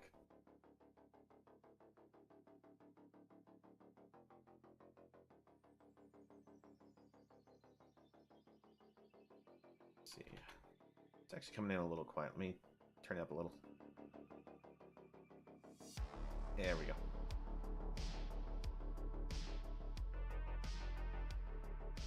Okay, so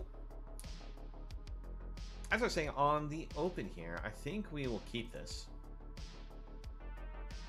We do need to get ourselves a green source for the Darien, but the Herbalist can attack and scry one. Actually, the fact it gives us life offsets the little Phoenix chick there.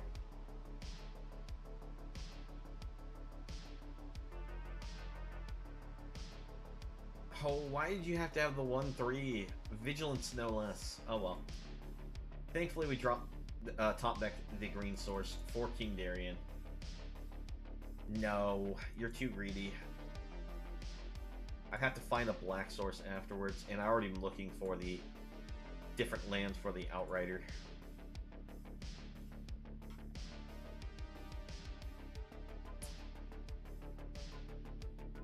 Oh, this is an interesting card. So you can sacrifice this to look at the top 5. If you find a land, you can add it to your hand. If you choose not to add anything, you can just turn it into card draw. And you may choose to fail to find. So even if you do have a land come up in the 5, you can choose not to select one, submit 0, and just draw a card.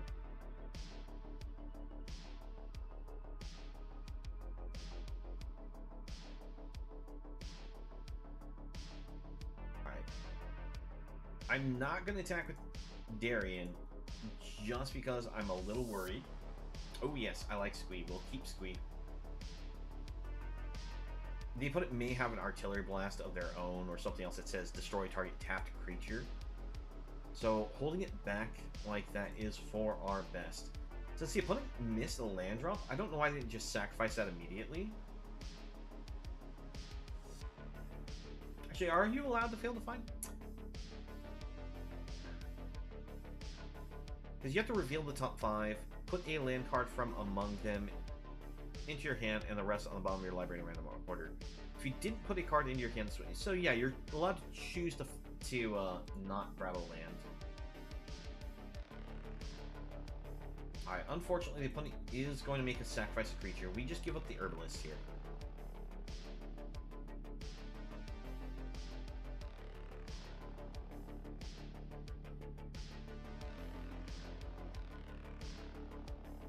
We go for Squee, and we send it running.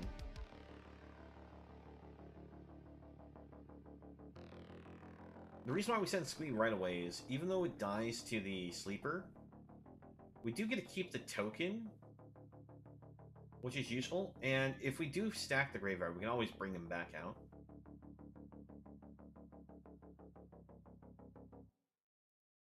But it also, importantly, it also just gives us this token in case they go for like another Sleeper.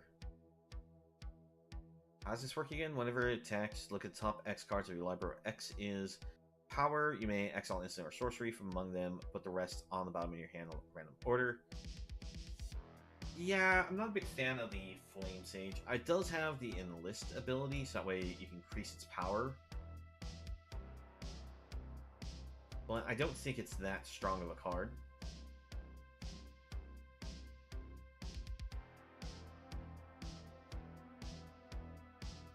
Because, let's see, you may exile. You don't have to. Ooh. See, now this is actually one of those cards. If you actually pair this with our king, you'll actually get a 1-1 every turn, which basically means that you get a 2-2 every turn.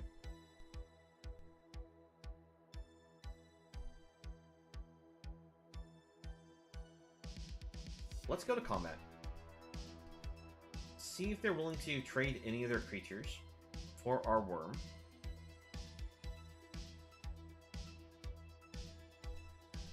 Oh, they're going to give it the Indestructible and Death Touch.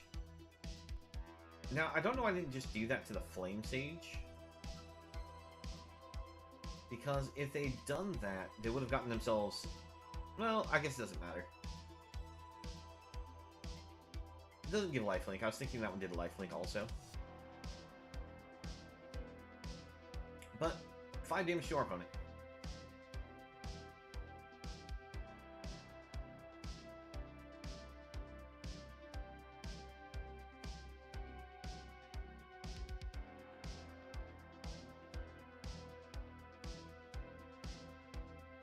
Alright. Flying an illicit creature can be dangerous.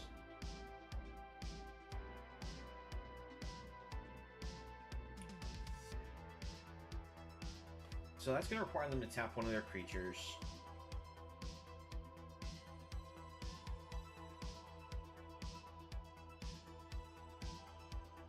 Now, if we choose not to block that with our Outrider, they'll get a 1/1. Is that going to be an issue? Not really, but I think I just want to keep them off creatures.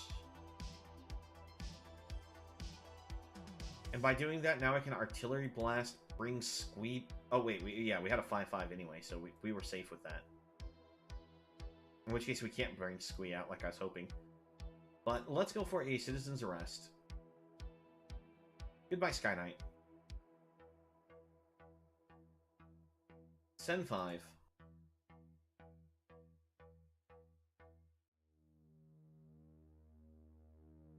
And it will be the opponent's turn. I know I could have used the Artillery Blast, got rid of the Recruiter, but at this point I figure I might as well just save it.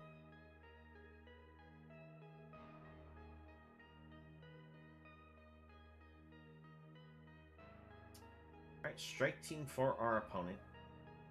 It's been kicked, so it gives them a bunch of bodies.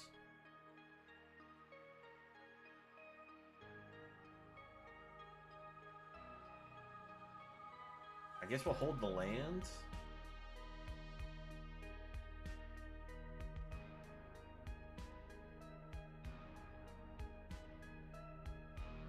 Send these both.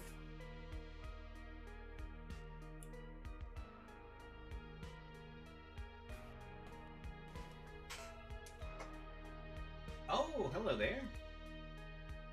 How you doing there, Elsewhere Angel? Welcome to the channel. I see it's your first time here. The drafts are going pretty well overall. I'm completely flubbed and punted on, unfortunately, during one of them. So we are on this deck. Unfortunately, we're currently 2-2 with this deck. And part of that's just because I build very greedily with this one. Alright, we'll get our Black Source down, and we'll pass back. How does this work again? Okay, creature... Alright, equipped creature gets +2/+1, trample, haste. Okay. That's a problem, because, one, their toughness isn't getting over 4. So I can't get rid of that. So I'm going to get punished because I didn't kill that off earlier. And we're drawing too many lands now. I'm currently at the point where I'm just going to keep trying to hold the lands so I can discard them to hand size so we can try to play Squeak. Because we just need another card in the graveyard to bring them back. But at this point, we're just in some trouble.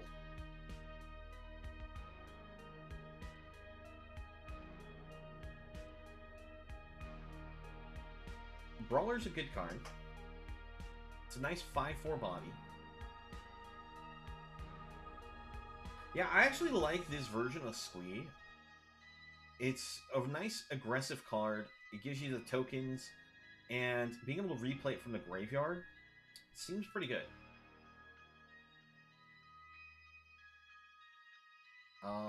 Let's just go for the Artillery Blast.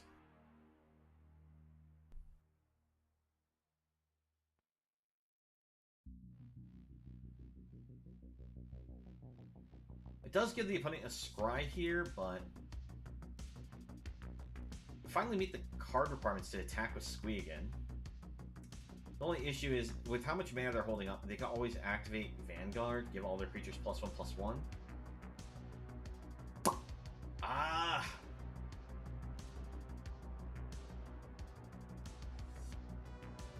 Wait. I've been forgetting to activate this. I always keep thinking he has the sacrifice ability. I forgot that he's got a mana dump.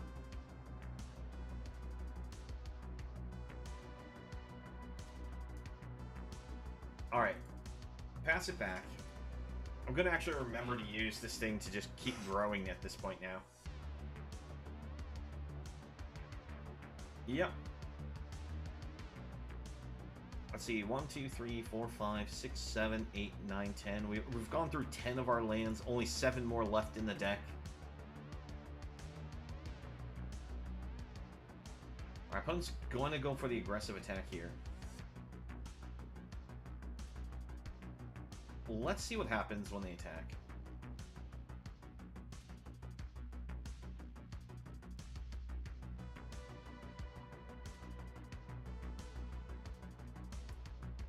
Block.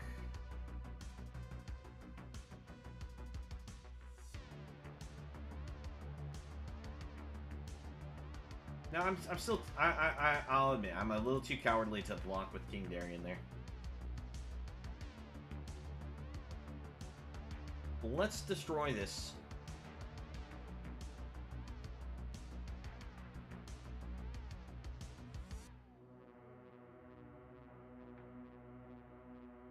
Yep, see, that's what I was worried about, is I saw the 1 mana floating and was worried that they do that to our Darien.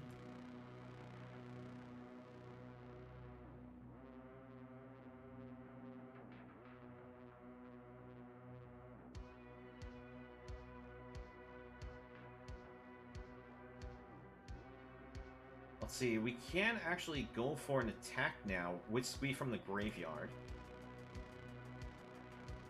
Got ourselves another Brawler, which is great. 1, 2, 3, 4.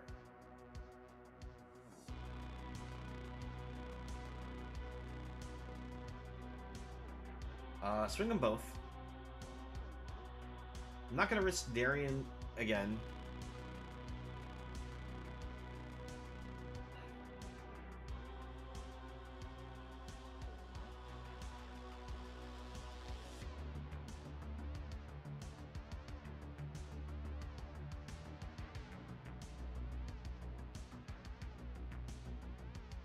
Another Brawler to the board, and this should just kind of end it. Yeah, I really actually do like King Darien. I actually built a deck around him, and there we go. We got the Hunt to Explode.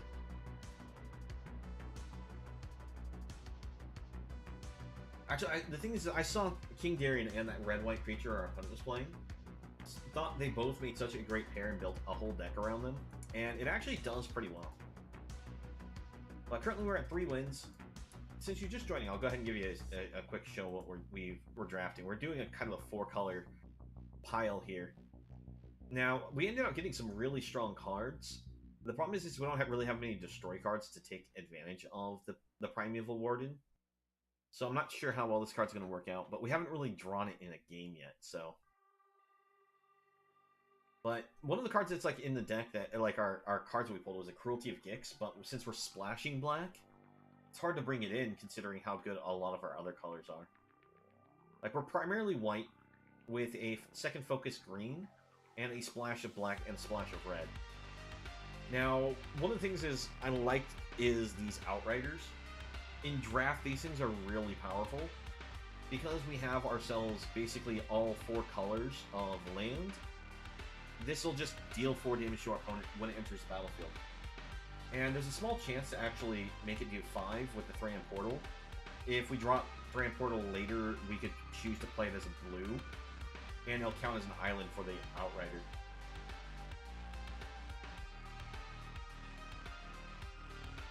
Glad you like the deck idea. I don't know how well, if we'll be able to make it to the 7. I'm mainly just trying to see if I can push the 5.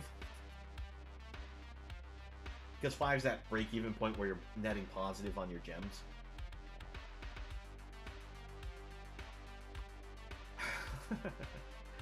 But I keep seeing some really awkward draws with this deck, unfortunately.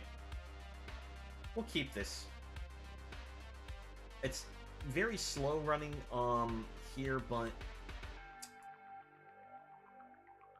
I do like the Strike Team draw. It does give me some hope for some earlier play interaction. This is such a cool card. The fact that you can kick this to discard your hand to draw 2, meaning that it's like if you end out emptying your hand all the way, it's just a straight draw 2 and you get a 2/1 flyer.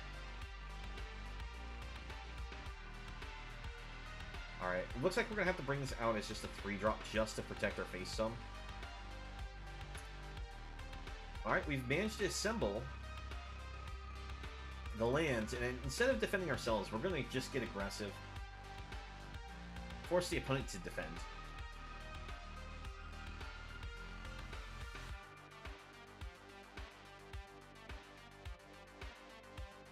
Let's go ahead and attempt a Citizen's Arrest against that Mystic. I'd rather not take 2 damage every turn. Now, one issue is the opponent is in black-blue, so we could be seeing that Rana's Vortex come at us.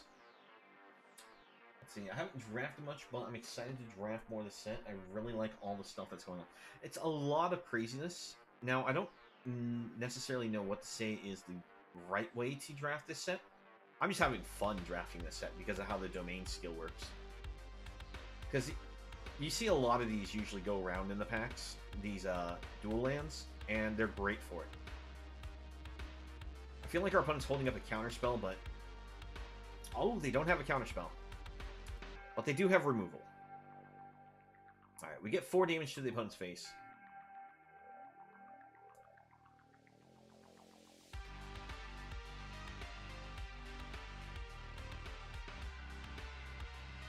Alright, so they use Terra Sunder to exile it.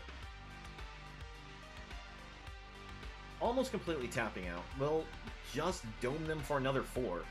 That's why these things are so great. Even if they get responded to with a removal spell, you at least get that ETB to go straight to the face.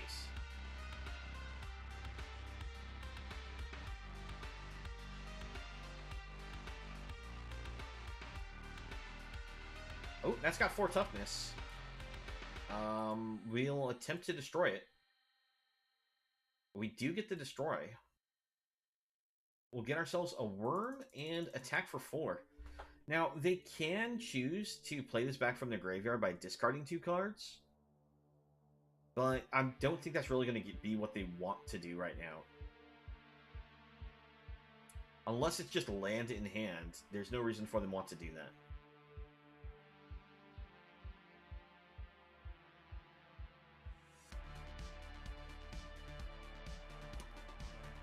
Alright, that's actually a pretty good play for the opponent. Allows them to buy back some cards, gives them some life. Oh, and they give us that tribute. Alright. Oh, there's the portal. We already have enough lands of each type. We'll go ahead and just throw this on blue. That way, if we come across another Outrider, Outrider will just deal 5 damage to our opponent.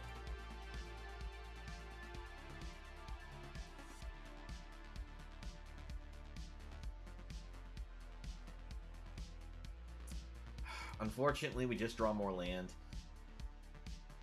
I think we just have to sit back here. I would have liked to have attacked in.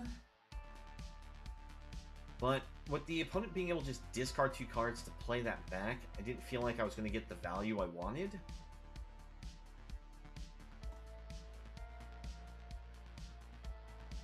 At this point, though, they have so much on board, it's going to be hard. Stop drawing lands! Holy cow! 1, 2, 3, 4, 5, 6, 7, 8, 9, 10, 11. We've gone through 11 of the lands? There's only 6 more lands left. We're not even halfway through the deck. Yeah, no, it's... This is one of the reasons why I unfortunately do lose some of these. And opponent makes a mistake. They sacrifice this and don't have the ability to pay the kicker. So we're going to take the 6 here. Make it so that way that card they pulled into exile there doesn't do any good. Alright, King Darien to the board. We go for the attack. We'll take the trade. We'll get rid of the Rana. And pass. Oh my gosh. Why did we have to draw so many lands? Alright, opponent's taking no risks on the ground for being able to be run into. Alright, well, we kick this. Go get ourselves some lands. Attack in, and unfortunately we don't have anything to do about those 2 flyers. I shouldn't have attacked in, because the creature I had reach. And, yeah, we'll go ahead and give the pump, get ourselves another token, but that's the end of our journey with this deck, unfortunately.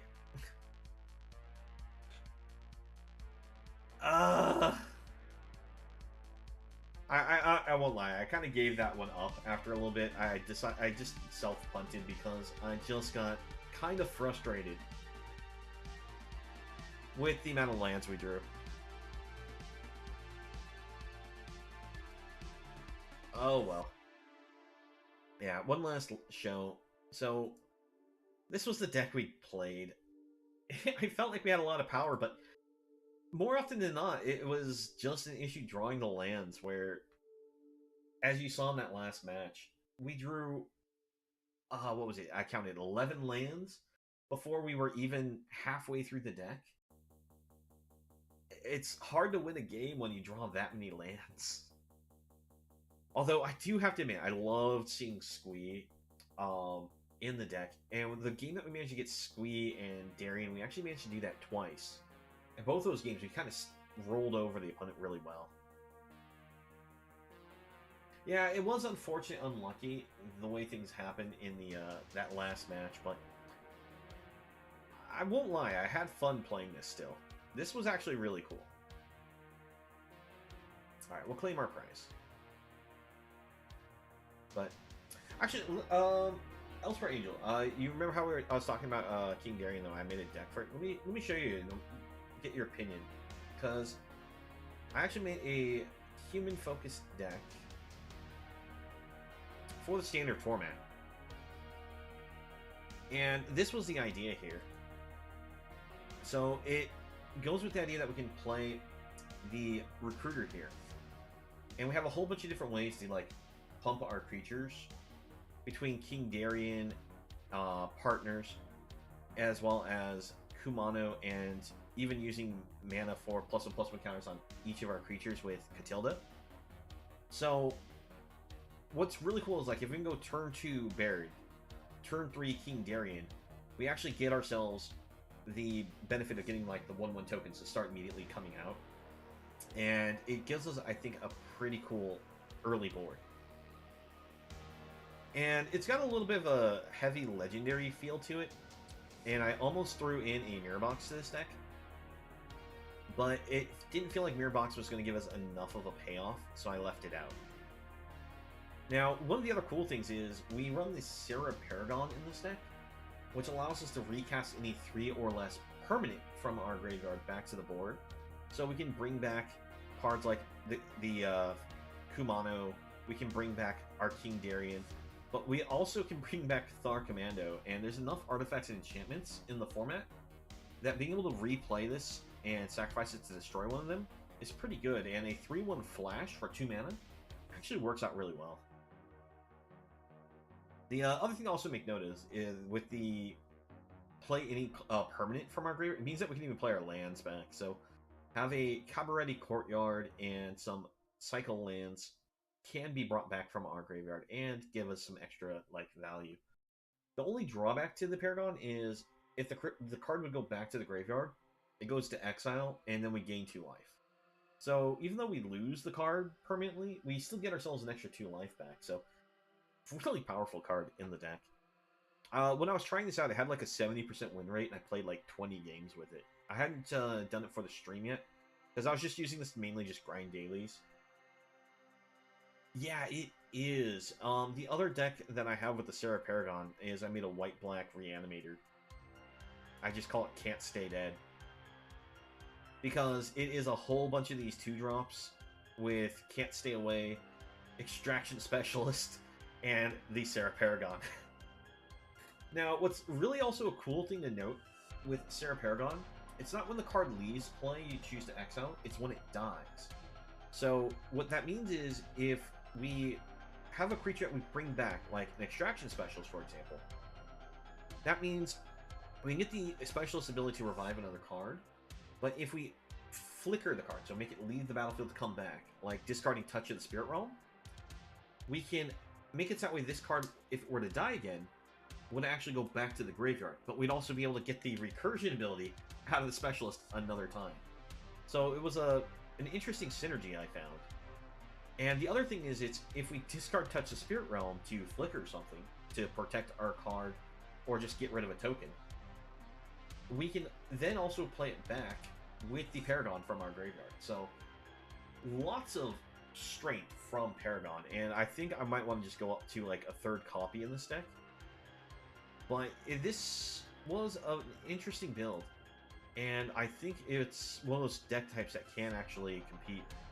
And Bloodcasters, even though we're not a vampire-focused deck, with all of our things potentially just entering the battlefield, dying, giving us all these blood, we could potentially get those back tokens out of the blood. And just getting also the discard redraw is really cool. I'm glad you think so. I mean, I like to self-brew a lot of things. And one of the deck ideas is I did actually have a Joda Mirror Box deck, but I just don't have the ability to make it yet. Where is it?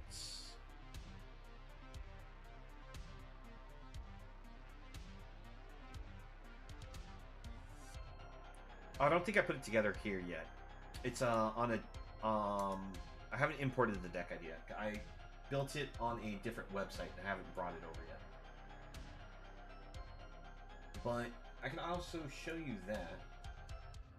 Sorry, I get excited about this kind of stuff and kind of want to show it off.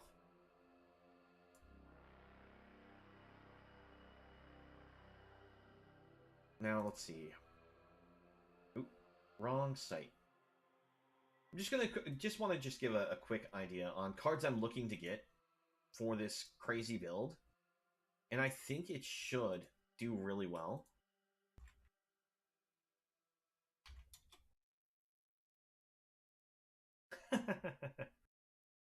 But yeah, so let me show you this build, because I think this one here has a lot of potential. Now, I know it's one of those things I am going to have to, like, hover over cards for you to be able to read them, but the idea was that this is a Mirror Box style build. So we have our Baird in this deck. Now, I do need to make some adjustments, because I don't plan on running 4 with this build. But we have some Brutal Cathars, but outside of Brutal Cathar, everything else is legendary. Because Partners... oh, I forgot I did include the Initiate. But Joda, Catilda, King Darien, Torrens, and the idea is we also had Mirror Box in the deck. So that way we don't suffer the legendary rule on our creatures. And it allows us to be able to keep replaying the cards. Not replaying, but keep getting the extra like copies of the cards on the board.